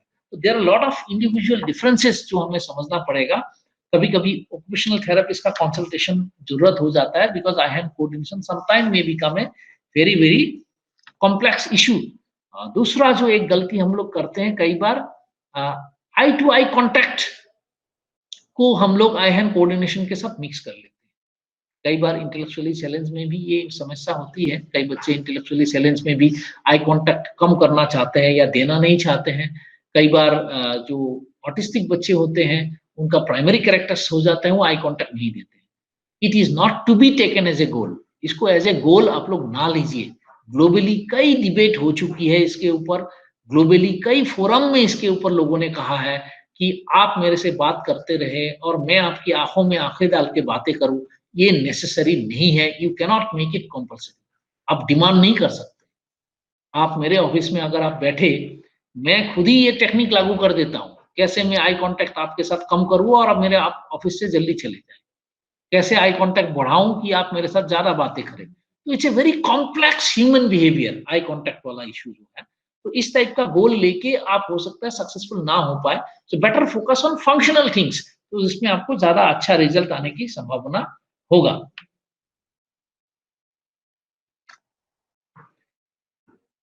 आईपी फॉर्मेट जो है वो अलग अलग डिसेबिलिटी का अलग अलग बनाना जरूरी नहीं है, लेकिन उसके कंपोनेंट को अलग अलग डिसेबिलिटी से जोड़ना, अलग अलग डिसेबिलिटी से समझना आवश्यकता है। जैसे आप देखेंगे स्पेशली प्रॉब्लम्स आती है प्रोसीजर वाला एरिया में, जब प्रणाली लिखने की बात करते हैं। मोस्ट ऑफ अस, ज्यादातर लोगों को ट्रेनिंग मिला है to write procedure in a sense of task analysis, shaping, chaining, modelling, prompting and activities. इसका मिक्सचर बना के आप स्ट्रेटेजी प्रोसीजर बनाइए। This is the basic guideline that we give while writing procedure in IP. I repeat again, task analysis, काम के क्या क्या steps हैं, शेपिंग, किस तरीके से कौन सा स्टेप आगे कौन सा स्टेप पीछे करके बच्चे को प्रोत्साहित दिया जाएगा, प्रोत्साहन कैसे दी जाएगी अलग अलग काम के बाद, चेनिंग, एक टास्क के बाद दूसरा टास्क कैसे हम लिंक करके पढ़ाएंगे, प्रॉम्प्टिंग, किस तरीके से बच्चों को मदद करेंगे फिजिकली या वर्बली या क्लू देके काम को करने में, इसके साथ क्या एक्टिविटीज अगर हम लेंगे, ये सब का मिक्सचर बना के हम लोग प्रोसीजर लिखते हैं। तो इसी में ही सारा कलाकारी आती है कि अलग अलग बच्चा होने से हमारी क्या ये चीजें बदलती है। डेफिनेटली टास्क एनालिसिस, जैसा मैंने पहले ही बात किया था कि कोई भी काम करने की तरीका डिपेंडिंग ऑन डिसेबिलिटी हम बदल सकते हैं, डेफिनेटली बदल सकते हैं। एक बच्चे की नहाने की तरीका, मैं आज मान लीजिए खड़ा होकर नहाता हूँ, आप बूढ़े हो जाते हैं तो आप बैठ के नहाने लगते हैं, उसके बाद बूढ़े हो गए और ज्यादा बूढ़े हो जाते हैं तो स्टूल के बदले आप चेयर टाइप का सीजे लगा के आप नहाना शुरू कर देते हैं। तो डेफिनेटली बच्चे के हिसाब से स्टेप्स बदलना अनिवार्य होता है, जो ट्रेनिंग में हम लोग कई बार मिस कर जाते हैं। तो टास्क के स्टेप्स भी बदल सकती है, किस तरीके से काम को किया जाता है वो बदल जाती है, क्या क्या सामान इस्तेमाल करके एक काम को किया जाएगा, एक काम से जुड़े हुए जितने भी सामग्री होती है, वो सामग्री की एडेप्टेशन करके जब हम बात करते हैं तो डेफिनेटली हमारी प्रोसीजर बदल जाती है। तो सामग्री लेवल, सामान या जो भी इक्विपमेंट्स है, उसका एडेप्टेशन हो जाने से हमारा स्ट्रेटेजी बदल जाता है। उसका अलावा जब हम शेपिंग की बात करते हैं, किस बच्चे को कितना प्रोत्साहन देना होता है, किस बच्चे को प्रोत्साहन कम देना पड़ता है, किस बच्चे को प्रोत्साहन नहीं देने से भी आगे बढ़ जाता है बच्चा, सेल्फ मोटिवेटेड है, उस हिसाब से हमारा शेपिंग में चेंजेस आ जाता है। ट्रेनिंग जब आपने बदल दिया, टास्क की प्रोसेस को बदल दिया, तो डेफिनेटली आपका ट्रेनिंग में भी चेंजेस आ जाएगा। तो ट्रेनिंग भी बच्चे डिपेंडेंट ट्रेनिंग करना हमें सीखना पड़ेगा। प्रॉम्प्टिंग भी बच्चे डिपेंडेंट हो जाती है। There is massive level differences जो आप ला सकते हैं when you talk of the IP writing, लेकिन फॉर्मेट में चेंज करने की आवश्यकता नहीं आती है। हाँ, फॉर्मेट में हो सकता है आपका बनी बनाई फॉर्मेट जो ऑफलाइन प्रिंटेड फॉर्मेट आता है, प्रिंटेड फॉर्मेट में प्रॉब्लम ये होती है कि स्पेस लिमिटेड हो जाता है। अब उसको अगर आप ऑनलाइन बना देते हैं या आप सॉफ्टवेयर में सॉफ्ट कॉपी बना देते हैं। नेक्स्ट जो एक मुद्दा मैं लेना चाहूंगा, वो मुद्दा है कोऑपरेशन अगर नहीं मिलेगा पेरेंट या टीचर्स की, चाहे किसी भी बच्चे की, पेरेंट्स की अगर कोऑपरेशन नहीं मिलेगा टीचर्स को, तो टीचर्स क्या करेंगे? पूरी जेन्युइन क्वेश्चन है और पूरे देश में ये क्वेश्चन अनेक बार अलग अलग फोरम्स में आते रहता है। Now there is a tendency in many schools, inclusive school, special school, residential school, and many teachers as well, to always speak this kind of a statement of parental non-cooperation. इसको भी आप लोग IP के एक part बनाइए। This is a genuine part of IP. हाँ, उसको कैसे अचीव करेंगे वो हम बाद में देखेंगे, लेकिन parental cooperation development of parental cooperation, capacity building of parents, parental empowerment goes hand in hand। बच्चों की एम्पावरमेंट के साथ लगा हुआ ये अलग अलग हमारी मापदंड है।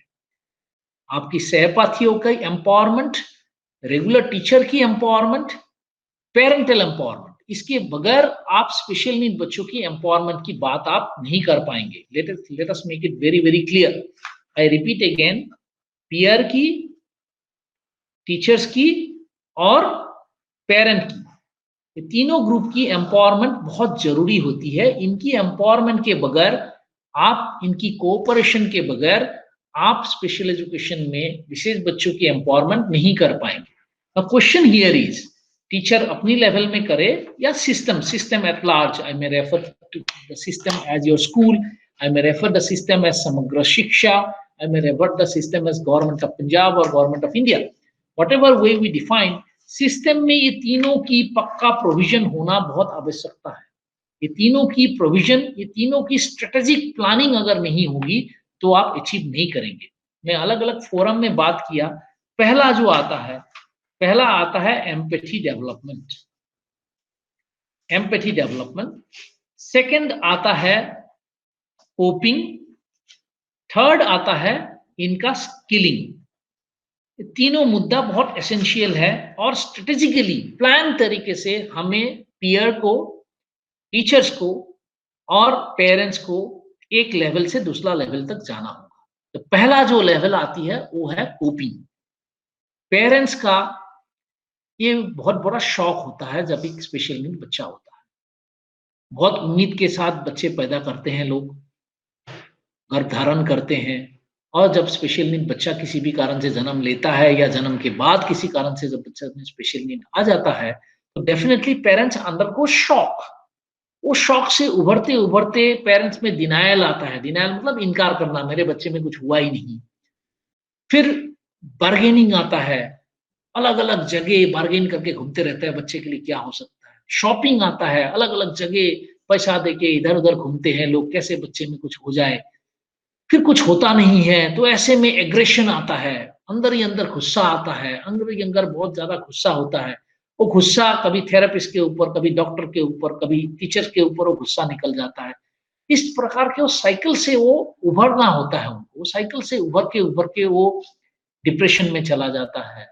फिर आगे जाके कुछ पेरेंट जो है वो एक्सेप्टेंस मोड में आता है, कुछ पेरेंट जाके एम्पावर्ड होते हैं, कुछ पेरेंट जाके इतना हद तक एम्पावर्ड हो जाते हैं कि वो देश के लिए, समाज के लिए या दूसरे पेरेंट्स के लिए रोल मॉडल बन जाते हैं। तो do we have a plan कि पेरेंट्स को हम किस तरीके से एक शॉक मोड से लेके एक फुल्ली एम्पावर्ड पेरेंट तक ले जाएंगे। ये महीने में या साल में एक दो दिन की पेरेंट ट्रेनिंग प्रोग्राम से ये होने वाली चीज नहीं। स्पेशल एजुकेटर्स या उनके आईपी के जो भी टीम होते हैं, वो टीम किस तरीके से काम करे कि पेरेंट या टीचर्स या पीयर तीनों में ये चीज डेवलप होना आवश्यकता है, इसके ऊपर काम करें। एक बार जब इसके ऊपर थोड़ी सी काम आगे बढ़ती है, हमारी सेकंड गोल शुरू हो जाती है, वो होती है एम्पैथी डेवलपमेंट।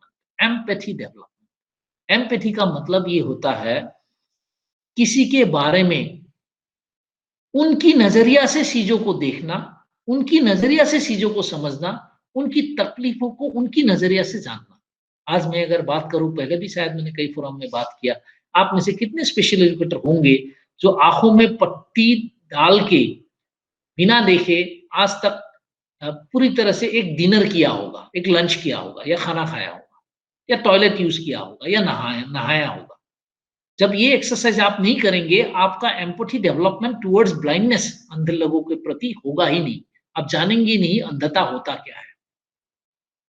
ठीक इसी तरीके से जब तक आप अपना दोनों हाथ को एक दिन बांध के नहीं रखेंगे और टॉयलेट या ब्रशिंग या बेडिंग की कोशिश नहीं करेंगे, तब तक आपको पता नहीं लगेगा कि एक या दोनों हाथ ना होने की मतलब क्या होता है।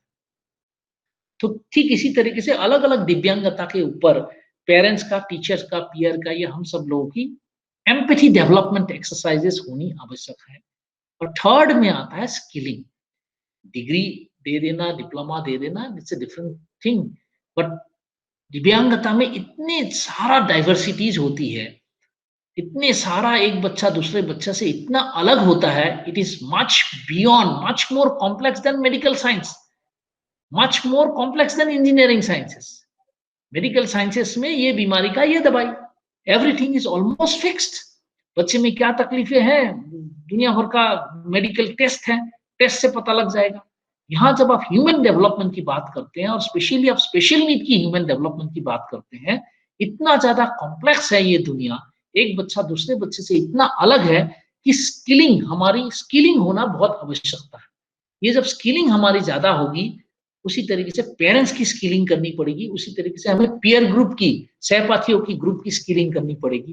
तो ये चीजें जब डेवलप होगी, तब जाके आगे पेरेंट और टीचर की पार्टनरशिप शुरू। तो ये तीनों की बेसलाइन स्ट्रॉन्ग करके पेरेंट टीचर पार्टनरशिप हमें आगे बढ़ाना पड़ेगा। तब जाके वी कैन एक्सपेक्ट कि पेरेंटल कोऑपरेशन जो है वो हमारी बढ़ना शुरू होगा। कुछ ऐसे ही छोटे मोटे क्वेश्चंस भी आए हुए हैं, मैं शेयर करना चाहूंगा कि एक टीचर कितने बच्चों की आईपी बनाए। एक टीचर जो है किन किन और लोगों की मदद से आईपी बनाए। एक तो होता है थ्योरेटिकल आंसर, एक होता है प्रैक्टिकल आंसर। प्रैक्टिकल आंसर जब आप बात करते हैं, आईपी बनाना, आईपी एजुकेशन का समय, एक बच्चा कितना समय के लिए मुझे मिलता है, वो एक अलग तरीका है उसके लिए आईपी बनाना। और एक बच्चे की एज ए मैनेजर आईपी बनाना, वो एक अलग मुद्दा हो जाता है। मैं मैनेजर हूं बच्चे का, पेरेंट को भी बहुत सारा मैं गोल दे रहा हूं, रेगुलर टीचर को बहुत सारा मैं गोल दे रहा हूं, डांस टीचर को गोल दे रहा हूं, थिएटर टीचर को गोल दे रहा हूं, आर्ट टीचर को गोल दे रहा हूं, योगा टीचर को भी मैं गोल दे रहा हूं। ऐसे में हो सकता है मैं 100 गोल बना के रखा हूं उस बच्चे का, बिकॉज इंप्लीमेंटिंग एजेंसीज मल्टीपल है। तो मल्टीपल इंप्लीमेंटिंग एजेंसीज हो सकता है, तो मेरी गोल्स भी 100 हो सकते हैं। तो ऑन द कॉन्ट्ररी मेरे को मल्टीपल इंप्लीमेंटिंग एजेंसी मेरे पास है नहीं, रेगुलर टीचर कोई नहीं सपोर्ट करता है, मान लीजिए रेगुलर टीचर इन्वॉल्व नहीं है, योगा टीचर इन्वॉल्व नहीं है, फिजिकल इंस्ट्रक्टर इन्वॉल्व नहीं है, स्पोर्ट्स टीचर इन्वॉल्व नहीं है, dance theatre music art craft कोई टीचर इन्वॉल्व नहीं है, पेरेंट्स भी इन्वॉल्व नहीं है, मैं अकेला ही बच्चे के साथ काम करता हूँ और मेरे पास मान लीजिए 10 बच्चे हैं और इस बच्चे के पास में टोटल टाइम हफ्ते में मैं इतना ही दे पाता हूँ, तो अगर ऐसी बात है तो मेरा आईपी गोल जो है वो कम हो जाएगा। तो it is A flexible concept. तो आप लोगों को देखना होगा आपके पास टोटल बच्चे कितना है, आईपी इंप्लीमेंटिंग एजेंसीज कितने लोग आपकी आईपी में पार्टनर हो रहे हैं, कितने लोग आपकी गोल के ऊपर काम कर रहे हैं, उसको ध्यान में रखते हुए बहुत ज्यादा डिफरेंस आ सकता है in terms of number of IP goals. ठीक है जी, मैं एक रेसिडेंशियल स्कूल का टीचर हूँ, मेरे पास 3 बच्चे हैं, तो 3 बच्चों के साथ मैं रहता भी हूँ, खाता भी हूँ, बच्चों के साथ काम भी करता हूँ। मेरे पास बिल्कुल अलग किस्म का गोल होगा। मैं एक बहुत अच्छे स्कूल में काम करता हूँ, regular school teacher, regular special school में काम करता हूँ, पेरेंट्स बहुत अच्छे हैं मेरे पास, पेरेंट्स और मैं मिलके बहुत अच्छा काम कर रहा हूँ। दूसरा एक स्पेशल स्कूल में काम करता हूँ जिसमें फिजियोथेरापिस्ट भी आता है, ऑक्यूपेशनल थेरापिस्ट भी आता है, डांस थिएटर अलग से, म्यूजिक अलग से, योगा इंस्ट्रक्टर अलग से आता है, तो मेरा सेट ऑफ गोल्स बिल्कुल अलग हो जाता है। एक स्कूल में काम करता हूँ जिसमें मैं 1:1 में काम करता हूँ, एक स्कूल में मैं 10:1 में काम करता हूँ। कई जगह ऐसे कॉन्टेक्स्ट है कि our special educators are moving from one place to another. एक रिमेडियल सेंटर में काम करना जहां मेरे पास एक एक बच्चा एक एक घंटे के लिए आता है, एक रिमेडियल सेंटर में काम करना जहां 10 बच्चे मेरे पास रह जाते हैं, एक सेंटर में काम करना जहां मैं अलग अलग स्कूलों में जाकर सेवा देता हूँ, तो वो सभी कॉन्टेक्स्ट में मेरा नंबर ऑफ जो आईपी गोल है वो डेफिनेटली चेंज होता है। आपकी अपनी कॉन्टेक्स्ट के हिसाब से इसके ऊपर आप लोगों का प्लानिंग और चर्चा होना आवश्यक है। नेक्स्ट आता है, कुछ क्वेश्चंस आता है जैसे बहुत ही सीवियर बच्चे हैं या डेफ ब्लाइंड बच्चे हैं, इनके लिए आईपी बनाना है नहीं बनाना है? डेफिनेटली बनाना है। बच्चा आप अगर हॉस्पिटल सेटिंग, आईपी वर्ड ही आई है मेडिकल साइंस से, मेडिकल साइंस मेडिकल डॉक्टर्स से ही ये स्पेशल एजुकेशन की कहीं ना कहीं लिंकेजेस है, मारिया मोंटेसरी के टाइम से चला आ रहा है। डीपीटी कॉन्सेप्ट था, आईपी के पहले डीपीटी कॉन्सेप्ट आया था, तो मेडिकल साइंस ही आया हुआ है। तो मेडिकल साइंस में आप खांसी जुकाम लेके जाए, चाहे आप आईसीयू की पेशेंट हो, दोनों में ही आपका मेडिकल की पूरी जांच, पूरी फाइलें बनती है, तो वही से कॉन्सेप्ट आईपी की आया हुआ है। तो किसी भी प्रकार का स्पेशल नीड बच्चा हो, डेफिनेटली आईपी बनाना होगा, वो डेफ ब्लाइंड हो, चाहे सीवियर हो, चाहे प्रोफाउंड हो, चाहे हाई सपोर्ट नीड वाले हो। हाई सपोर्ट नीड से याद आया, मदद करिए जितने भी आपके बच्चे हैं जो हाई सपोर्ट नीड में आना चाहिए, उनके लिए स्टेट गवर्नमेंट से, डिस्ट्रिक्ट हॉस्पिटल से बातें करके उनके लिए हाई सपोर्ट नीड का सर्टिफिकेशन का इंतजाम जरूर कराएं, जिससे आपकी आगे जाके आईपी गोल्स वगैरह बदल सकते हैं। Because IP high support need के लिए अलग अलग provisions government of India both in the educational sector and rehabilitation sector लाने वाली है। और ऐसे बच्चों का जो सीवियर है, प्रोफाउंड है, हाई सपोर्ट नीड है, डेफ ब्लाइंड है, इनके आईपी को बेहतर करने के लिए कॉन्फ्रेंसिंग की आवश्यकता है। ऑनलाइन करे चाहे ऑफलाइन करे, जहां कॉम्प्लेक्स केसेस आता है, जहां आपको लगता है neurologist, psychiatrist, physiotherapist, occupational therapist, speech therapist, clinical psychologist, parents, बहुत सारे स्टेक होल्डर्स हो जाते हैं, ऐसे में कॉन्फ्रेंसिंग आईपी में एक आप मुद्दा रख सकते हैं, जिससे आपको बेटर आईपी बनाने में हमेशा मदद मिलेगा। टास्क एनालिसिस को आप लोग रिपीट करने की कुछ लोग बात कर रहे हैं, बड़ा ही सिंपल सा चीज है, उसको रिपीट करने की ऐसा आवश्यकता नहीं है। किसी भी काम को उसके छोटे छोटे टुकड़ों में बांटना, उसी को टास्क एनालिसिस कहते हैं। कोई भी आप काम कर रहे हैं, आप एक पेन को उठा रहे हैं, पेन को बंद कर रहे हैं, पेन को खोल रहे हैं, ये छोटा सा काम को आप जब 5, 6, 7, 8, 10 स्टेप्स में आप बांटेंगे तो उसी को टास्क एनालिसिस कहते हैं। यहां तक समझने में आसान है। मुश्किल तो तब आती है जब टास्क एनालिसिस को एक बच्चे के हिसाब से बदलना पड़ेगा।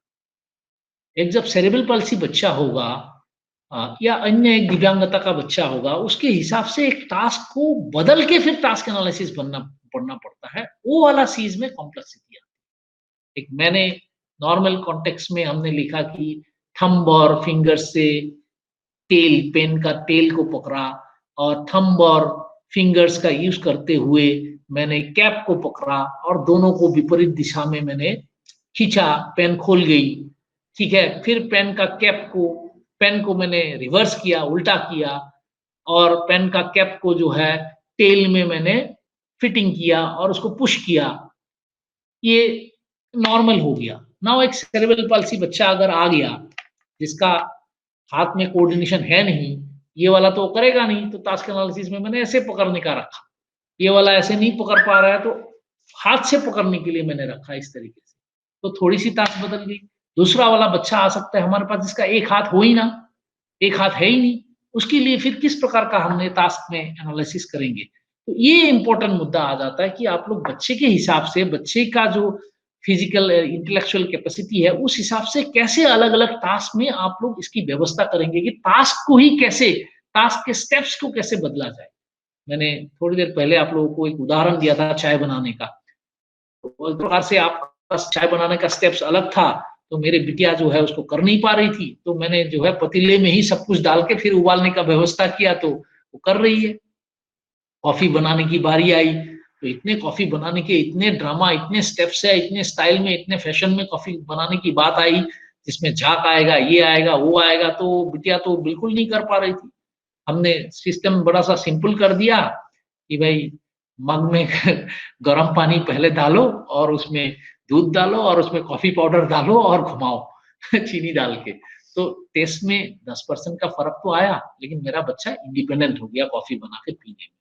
तो कोई भी काम में आपको देखना होगा, नहाने में, धोने में, शूलेस लगाने में, जूता पहनने, हर एक काम में बच्चे के हिसाब से आप टास्क को कैसे सिंप्लीफाई कर सकते हो, वो वाला एरिया थोड़ा सा कॉम्प्लेक्स हो जाता है in terms of task analysis for different disabilities. How can you make a task modify? How can you make the instruments and the essential commodities जो उस टास्क के साथ जुड़े हुए सामग्री है उसका कैसे मॉडिफिकेशन करेंगे, उसके हिसाब से थोड़ी सी मेहनत लगाने से आपका ये इंडिविजुअलाइज्ड एक प्रकार का आईईपी जिसको कहते हैं वो बन पाता है। नेक्स्ट एक मुद्दा है जिसके ऊपर कुछ लोग बात करना चाह रहे थे कि हाई स्कूल सब्जेक्ट एडेप्टेशन के ऊपर बात हो रही थी। मैंने पहले भी आपको आईपी वर्सेस एडेप्टेशन के ऊपर जिक्र किया था। उसके अंदर हमने कहा था कि एडेप्टेशन वर्ड को थोड़ा सा बड़े लेवल पे समझने की कोशिश करें। नंबर 1 हम बात कर रहे हैं से क्लास लेवल एडेप्टेशन। बच्चा इस क्लास में जाना चाहिए, उसको हम एक लेवल नीचे लाके पढ़ा रहे हैं, that will be referred to as class level adaptation. Second में जो आता है वो आता है सब्जेक्ट लेवल एडेप्टेशन, कि एक लेवल का सब्जेक्ट पढ़ रहा है, दूसरे सब्जेक्ट दूसरे लेवल का पढ़ रहा है। एक सब्जेक्ट चौथी का पढ़ रहा है तो एक सब्जेक्ट हो सकता है 7वीं का पढ़ रहा है। इसको हम लोग कहते हैं सब्जेक्ट लेवल एडेप्टेशन। थर्ड में आता है unit level adaptation.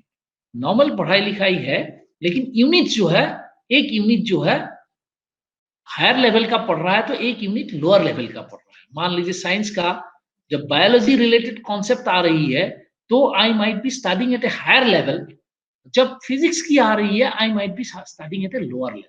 This kind of adaptation is called unit level adaptation. उसके बाद आता है lesson level adaptation.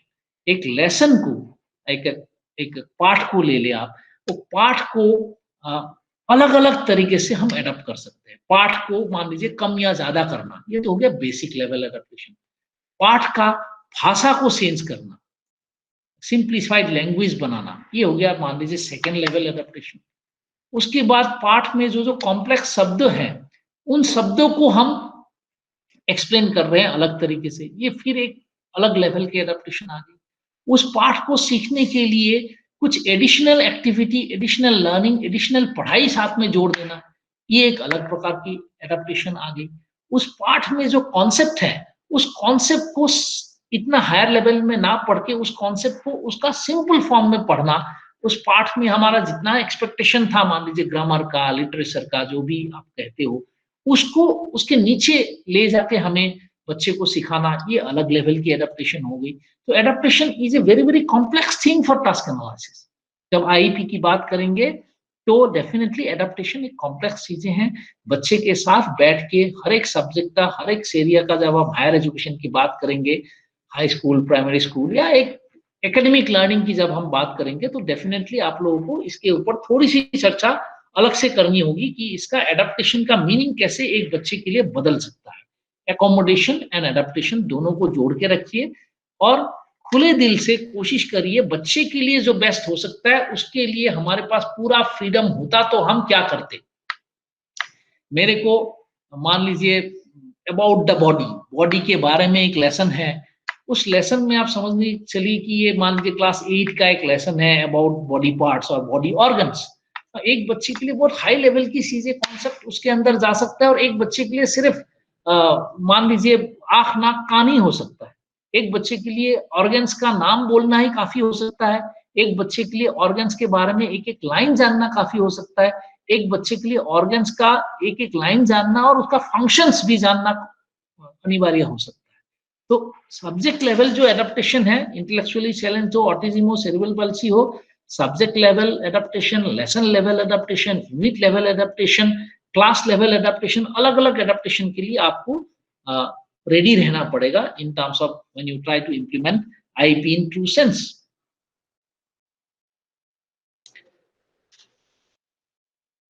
High support need word जो है ये एक्सप्लेन करने के लिए मेरे पास किसी का रिक्वेस्ट आया है। मौका लगा है मैं आप लोगों को डिसेबिलिटी को ही डिफाइन कर देता हूं, उससे बेटर अंडरस्टैंडिंग होगी आप सबको। जब डिसेबिलिटी वर्ड को आप डिफाइन करते हैं, आप में, मेरे में, किसी में भी जब किसी भी प्रकार की मान लीजिए सिग्निफिकेंट कमी आ जाती है, मेरे को सिग्निफिकेंटली अटेंशन की कमी है, आपको सिग्निफिकेंटली मेमोरी की कमी है, किसी के आंखें से खास तौर पे देखने में बहुत दिक्कतें हैं, सिग्निफिकेंट वर्ड आप यूज कर देते हैं, तब आप डिसेबिलिटी वर्ड यूज कर सकते हैं।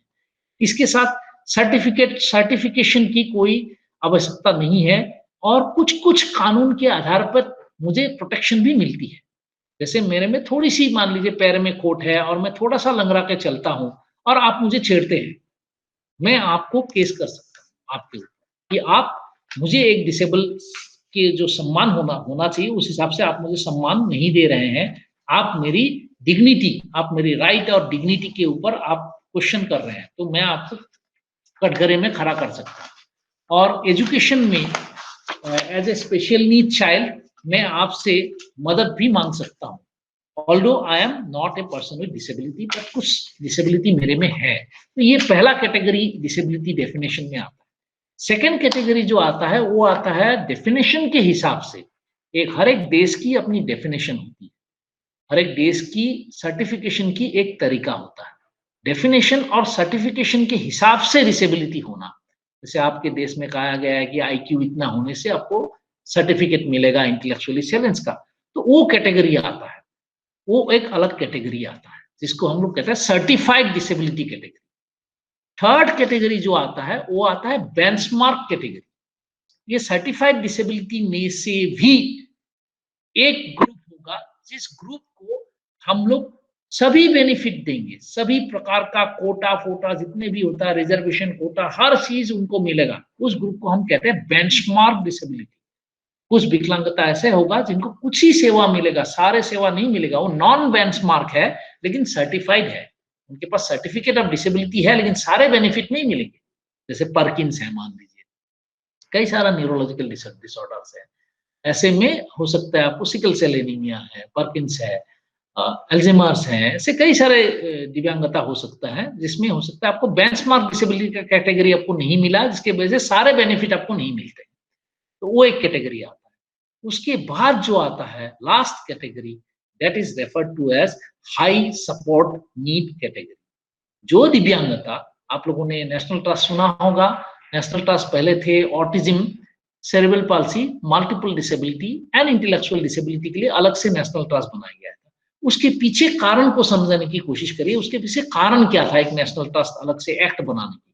कारण ये था कि ये चारों लोग जो है, हम लोग ऐसा उम्मीद लगा के चल रहे थे, ये चारों लोग किसी ना किसी के सहारे जिंदगी इनको निकालना पड़ेगा, ये पूरी तरह से सक्षम, पूरी तरह से इंडिपेंडेंट शायद नहीं हो पाएंगे, इसीलिए वो एक अलग एक्ट आया था।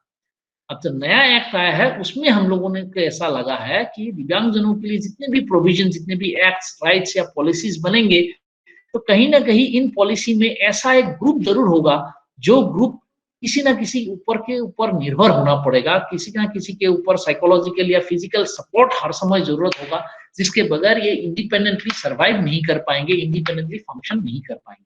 उस ग्रुप को नाम दिया हाई सपोर्ट नीड।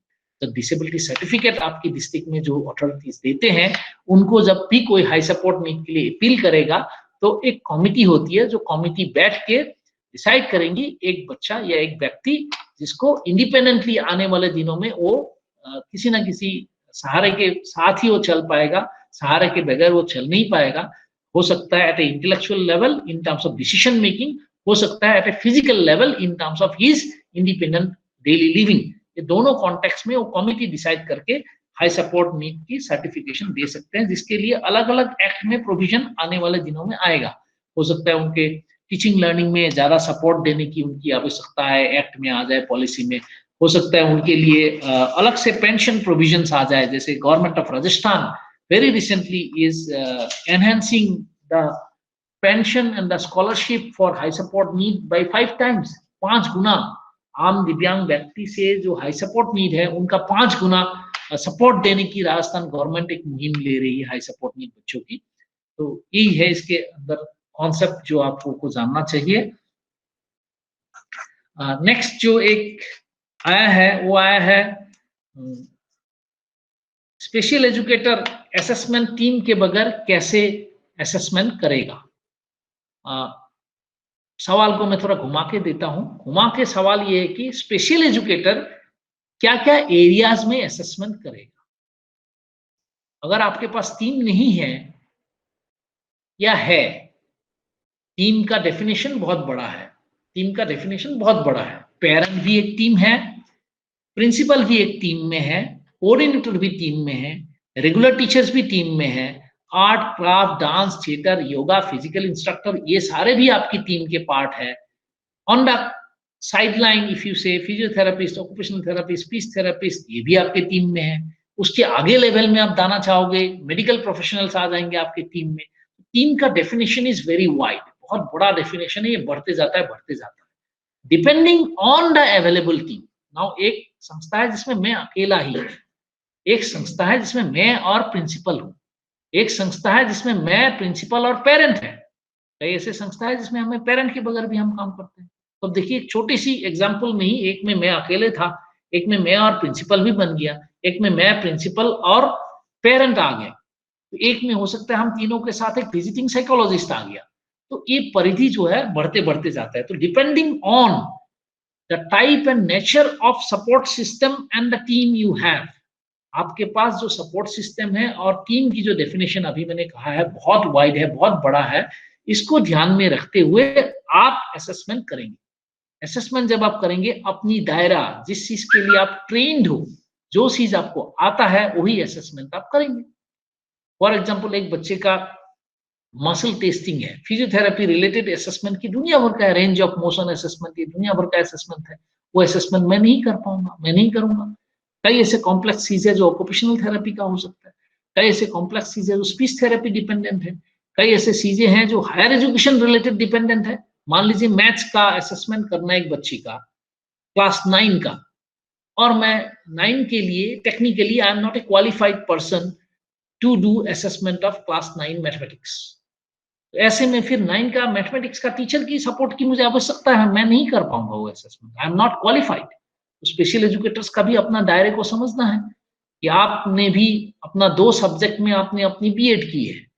मान लीजिए टुडे आसान होता है समझने के लिए, जब मैं से विजुअल डिसेबिलिटी की मैं बात करता हूँ, मैं विजुअल इंपेयरमेंट के टीचर हूँ और मैं इंग्लिश और ज्योग्राफी का हिसाब से मैंने बीएड इन स्पेशल एजुकेशन किया है। अब एक विजुअली इंपेयर्ड बच्चा जो है, ब्लाइंड बच्चा, वो क्लास 10 में पढ़ता है, उसका मैथ्स का भी मुझे आकलन करना है, उसका साइंस का भी आकलन करना है, मैं तो कॉम्पिटेंट नहीं हूँ, I can not do, I must need the support of the maths teacher and the science teacher. मान लीजिए उसने सब्जेक्ट ऑप्ट कर लिया गाने का, म्यूजिक, अब म्यूजिक का मुझे तो आता पता कुछ भी नहीं है, मैं कहाँ से उसका म्यूजिक का असेसमेंट करूंगा। तो all of us need to understand कि हमारा डोमेन जो है वो स्पेसिफिक है, क्या क्या डोमेन में मैं असेसमेंट कर सकता हूँ, क्या क्या डोमेन में नहीं कर सकता हूँ, कौन सा असेसमेंट में मुझे सपोर्ट सिस्टम किसकी चाहिए। उस हिसाब से आप असेसमेंट की जो दायरा है वो बढ़ा सकते हैं, वो घटा भी सकते हैं, depending on the expertise that you actually have or you actually need. बाकी आप लोगों को अपनी संस्था की तरफ से, समग्र शिक्षा अभियान की तरफ से आप लोगों को आईपी की फॉर्मेट मिली होगी, जिस फॉर्मेट में individual education programme, personal details के लिए एक लंबा फॉर्मेट आया होगा, फैमिली, थोड़ा सा फैमिलीज के बारे में आपको लिखने के लिए आया होगा, इंक्लूडिंग द पेडिग्री चार्ट, जिसको आप जेनियोलॉजिकल चार्ट भी आप कहते हैं, थोड़ा सा मेडिकल हिस्ट्री का उसके ऊपर दिया गया है, थोड़ा सा एक्टिविटीज ऑफ डेली लिविंग का दिया गया है जनरल असेसमेंट में फॉर्मेट में, सोशल एंड बिहेवियरल हिस्ट्री के ऊपर थोड़ा सा दिया गया है, थोड़ा सा शिक्षा का हिस्ट्री के ऊपर थोड़ा सा दिया गया है, फिर थोड़ा सा स्पेशल एजुकेशन असेसमेंट जो है प्री प्राइमरी से लेके थोड़ा सा ऊपर तक दिया गया है, उसके अंदर यूडीआईडी कार्ड वगैरह के बारे में भी भरने के लिए आपको बताया गया है, को curricular activities means basically dance, theatre, music, art, craft, sports, exercises, cultural, ये सारे चीजों के थोड़ा सा एक्टिविटीज के ऊपर भी लिखा गया है। फिर चेकलिस्ट, जो भी आगे बच्चे की दिक्कतें हैं उस हिसाब से चेकलिस्ट कुछ दिया गया है। गोल सेटिंग के लिए एक फॉर्मेट दिया गया है जिसके अंदर एरिया लिखा गया है, एनुअल गोल आप क्या देंगे एज पर सिलेबस वो अलग से दिया गया है, करंट लेवल बच्चे का लिखना, शॉर्ट टर्म गोल बनाना, स्पेसिफिक ऑब्जेक्टिव बनाना, वो भी दिया गया है आपको। प्रोसीजर, जो भी एक्टिविटीज आपने चुना है उसके लिए प्रोसीजर लिखने के लिए बताया गया है, उसके लिए अलग से फॉर्मल दिया गया है, उसके अंदर लिख दिया गया है कि स्टेप्स, टीचिंग स्ट्रेटजीज, मटेरियल्स और रीइंफोर्समेंट के बारे में आप लिखें। इस तरीके से जो है आपका चारों क्वार्टर के लिए अलग अलग तरीके से दिया गया है।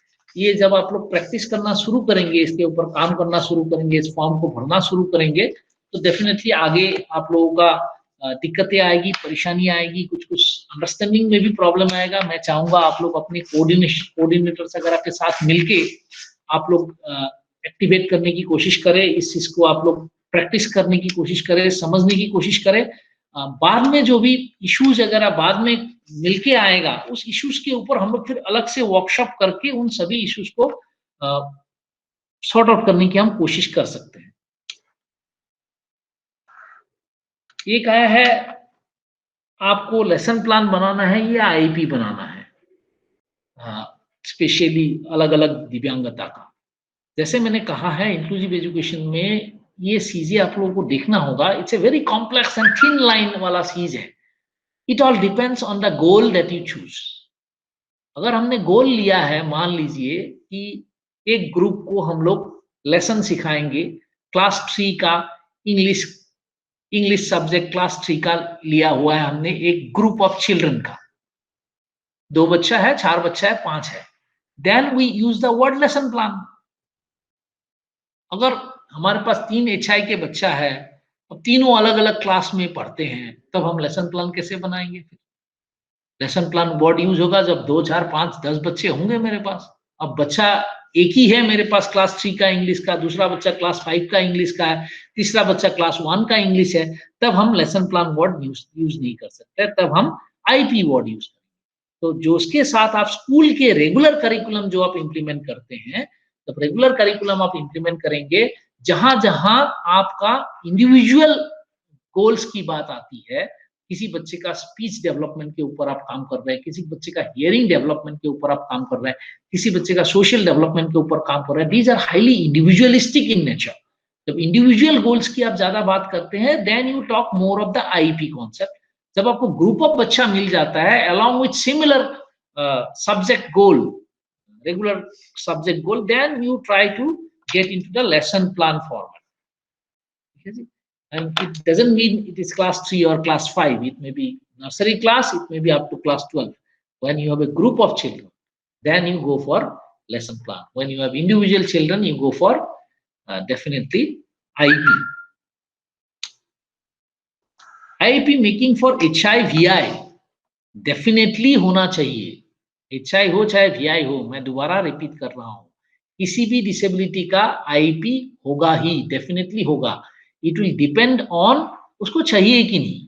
जैसे मान लीजिए व्हेन आई टॉक ऑफ एक ब्लाइंड बच्चा, मान लीजिए क्लास 9 में ब्लाइंड होके वो आया है, या एक आईडी बच्चा क्लास 9 में वो विजुअल इंपेयरमेंट हो गया, एक विजुअल इंपेयरमेंट का बच्चा क्लास 9 में वो VI बन गया। अब उसका देखिए क्लास 8 तक उसने नॉर्मल सब्जेक्ट पढ़ा है, तो क्लास 9 का भी वो नॉर्मल सब्जेक्ट ही पढ़ेगा, नॉर्मल बच्चा जैसा ही पढ़ेगा। उसके लिए उसका लेसन प्लान अलग से बनने की आवश्यकता नहीं है। अब इस बच्चे को जो है VI वाला बच्चे को ब्रेल रीडिंग सिखाना है, ब्रेल राइटिंग सिखाना है, एबेकस सिखाना है, टेलर फ्रेम सिखाना है, इस बच्चे को असिस्टिव टेक्नोलॉजी यूज करना सिखाना है, ओरिएंटेशन मोबिलिटी सिखाना है। तो इसके लिए तो आईपी बनेगी ना ये सब एरिया की। इसका कोई साइकोलॉजिकल प्रॉब्लम है, कुछ साइकोसोशियल प्रॉब्लम है, इसका रिपीटेटिव बिहेवियर है, स्टेरियोटाइप बिहेवियर है, तो इसके लिए बनानी पड़ेगी मुझे IP. It's all about your understanding of the content. HI हो, VI हो, चाहे ऑर्थोपेडिक हो, चाहे कोई भी बच्चे हो, जो कंटेंट अंडरस्टैंडिंग करना है आपको, जो कंटेंट रेगुलर स्कूल एजुकेशन की पार्ट ऑफ द कंटेंट है बाय एंड लार्ज, उस कंटेंट में आप लेसन प्लान वर्ड यूज करेंगे। जो कंटेंट प्लस करिकुलम कह लीजिए, एडिशनल करिकुलम कह लीजिए, स्पेशल नीड करिकुलम कह लीजिए, हाईली अडेप्टेड करिकुलम कह लीजिए, हाईली डिफरेंशिएटेड करिकुलम कह लीजिए, फंक्शनल करिकुलम कह लीजिए, जब ऐसे वर्डों का इस्तेमाल करेंगे इररेस्पेक्टिव ऑफ द डिसेबिलिटी, तब आप आईपी वर्ड का इस्तेमाल करेंगे। अदरवाइज वो रेगुलर एजुकेशन में वो सिस्टम आएंगे नहीं। तभी हम बड़े बड़े स्कूलों में जाके जब हम पूछते हैं ये हियरिंग बच्चे के लिए, ये वाला हियरिंग इम्पेयर्ड बच्चा है, ये वाला विजुअल इम्पेयर्ड बच्चा है, इसका कुछ स्पेसिफिक गोल आपके पास है क्या? जवाब आता सर ये 10वीं में सर अभी दिया है सर एग्जाम, इसको 60% आया है सर। 10वीं में 60% आया है VI बच्चे के लिए, क्या यही आपका गोल है? उसका सेल्फ एस्टीम का क्या सिचुएशन है? उसका टेक्नोलॉजी यूज का क्या सिचुएशन है? उसका इंडिपेंडेंट लिविंग का क्या सिचुएशन है? आगे जाके रोजगार, वो कौन सा रोजगार में इफेक्टिवली फंक्शन कर पाएगा, नहीं कर पाएगा। तो it is much deeper understanding of a child in totality. एक बच्चे को जो टोटलिटी में हम समझने की कोशिश करेंगे, बच्चे की एम्पावरमेंट की रेस्पॉन्सिबिलिटी हम लेंगे, बच्चे की फ्यूचर की रेस्पॉन्सिबिलिटी हम लेंगे, तो डेफिनेटली हमारे आंखों के सामने ये दो चीजें आएगा। इंडिपेंडेंट लिविंग के लिए, फंक्शनल लिविंग के लिए, इफेक्टिव फंक्शनिंग के लिए, इफेक्टिव एडेप्टेशन के लिए अलग से करिकुलम उभर के आएगा। जब अलग से करिकुलम उभर के आएगा, वो अलग से हटके वाला करिकुलम वो आईपी के अंदर आएगा। तो जनरल बच्चे के साथ जो करिकुलम की हम बात करेंगे, थोड़ा बहुत एकोमोडेशन के साथ, थोड़ा बहुत एडेप्टेशन के साथ, तब हम लेसन प्लान वर्ड की इस्तेमाल करेंगे। More so when it is a group word.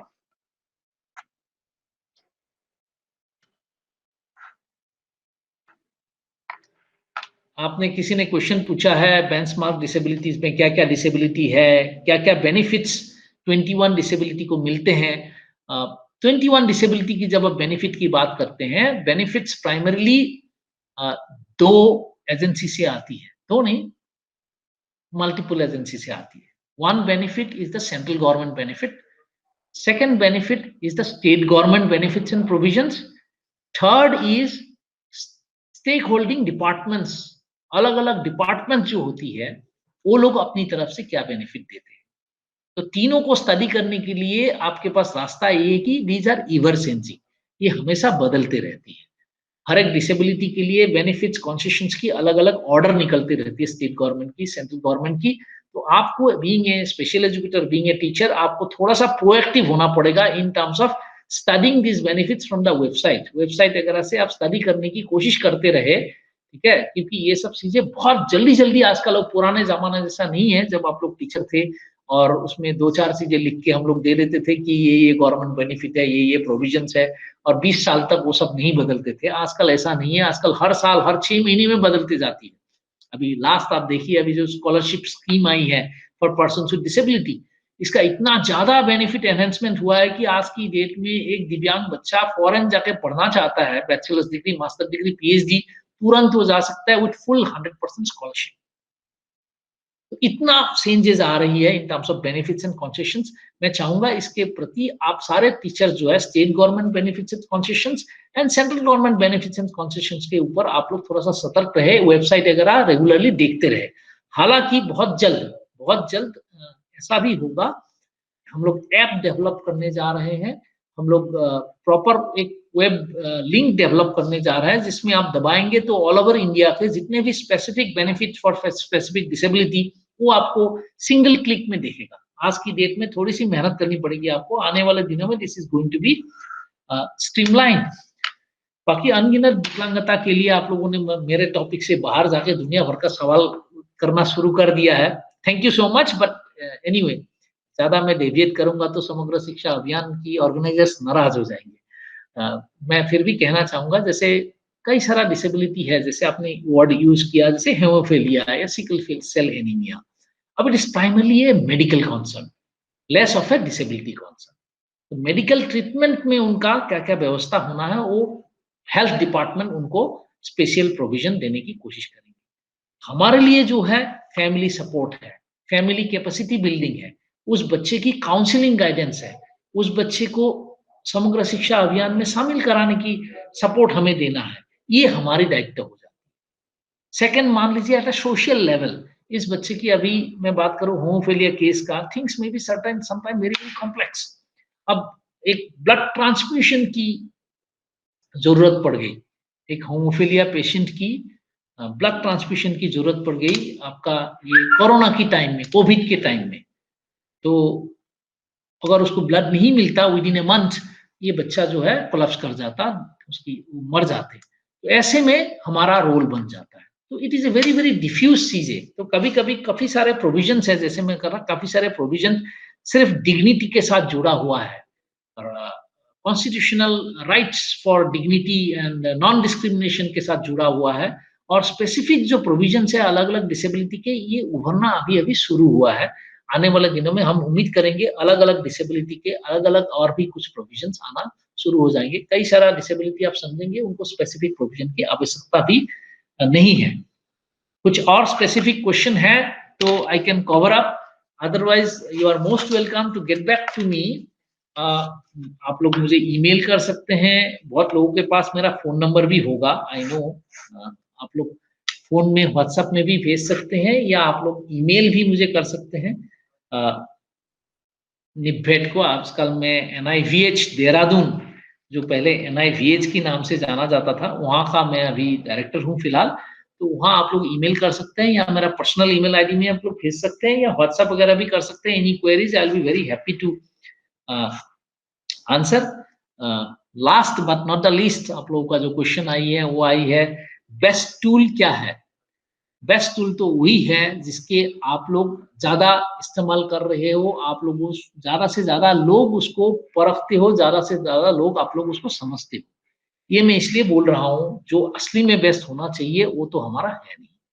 In a sense that पिछले 40 साल में 40 इयर्स दुनिया कहाँ से कहाँ निकल गई 40 साल में, और हम लोगों ने एक भी टूल लास्ट 40 इयर्स में प्रॉपरली डेवलप किया ही नहीं।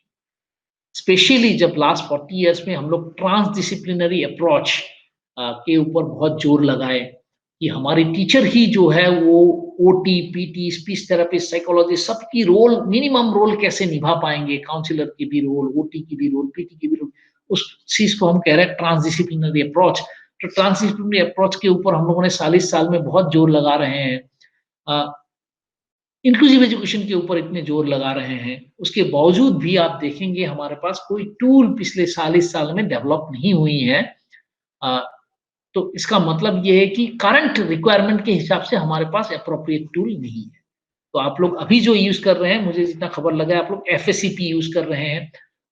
पुराने जितने भी टूल्स है आपका, FSCP हो, MDPS हो, बेसिक MR हो, बेसल MR हो, they have got lot of similarity, जो काफी सिमिलर है, बिकॉज वो एक पीरियड का है। जब एक पीरियड, एक समय, एक अवधि के अंदर जब कोई टूल डेवलप होते हैं, उसमें आइटम में डिफरेंस जो है वो बहुत कम होते हैं।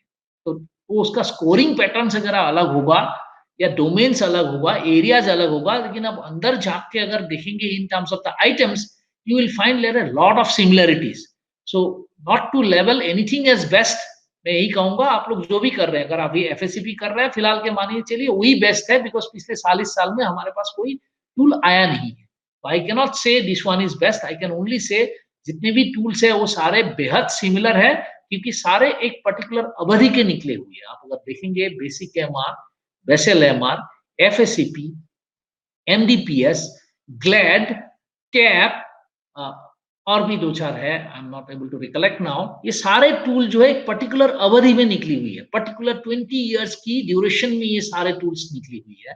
तो डेफिनेटली उस समय की इंडियन कॉन्टेक्स्ट को ध्यान में रखते हुए सारे आइटम्स करीब करीब सिमिलर होंगे। नया टूल्स मैं चाहूंगा आप सब लोग मिलके, हम लोग मिलके कोई नया टूल डेवलप कर पाए, क्योंकि 40 साल से कोई टूल आई नहीं है। जब नया टूल कोई आएगा तो डेफिनेटली उसको हम बेस्ट बोलेंगे। Thank you so much. मैं पुनः आप सबको, पंजाब के हमारी टीम को और हमारे सारे ऑफिसर्स को, जो मेरे साथ ऑफिसर्स कोऑर्डिनेट कर रहे हैं, सिंह साहब, उन सबको मैं बहुत बहुत नमन करूंगा, बहुत बहुत धन्यवाद। और जितने भी पार्टिसिपेंट्स आज देख रहे हैं, जुड़े हुए हैं, उन सबको मैं बहुत ज्यादा धन्यवाद करूंगा, बधाई दूंगा, अभिनंदन करूंगा। कोरोना की टाइम में, कोविड के टाइम में, जब पूरे देश पीड़ित है, देश इतनी परेशानी में है, ऐसे समय में भी हमारे स्पेशल एजुकेटर्स इतने जोश के साथ लगे हुए हैं। उनके जॉब में जितने भी कॉम्प्लेक्शंस हैं, जितनी सी कॉम्प्लेक्सिटीज हैं, सब हमें पता है। उसके बावजूद भी जितना मोटिवेशन के साथ, जितना डेडिकेशन के साथ वो सब लोग हमारे साथ जुड़े हुए हैं, काम कर रहे हैं दिव्यांगों की सेवा के लिए, सबको मैं बहुत बहुत धन्यवाद और अभिनंदन करना चाहूंगा।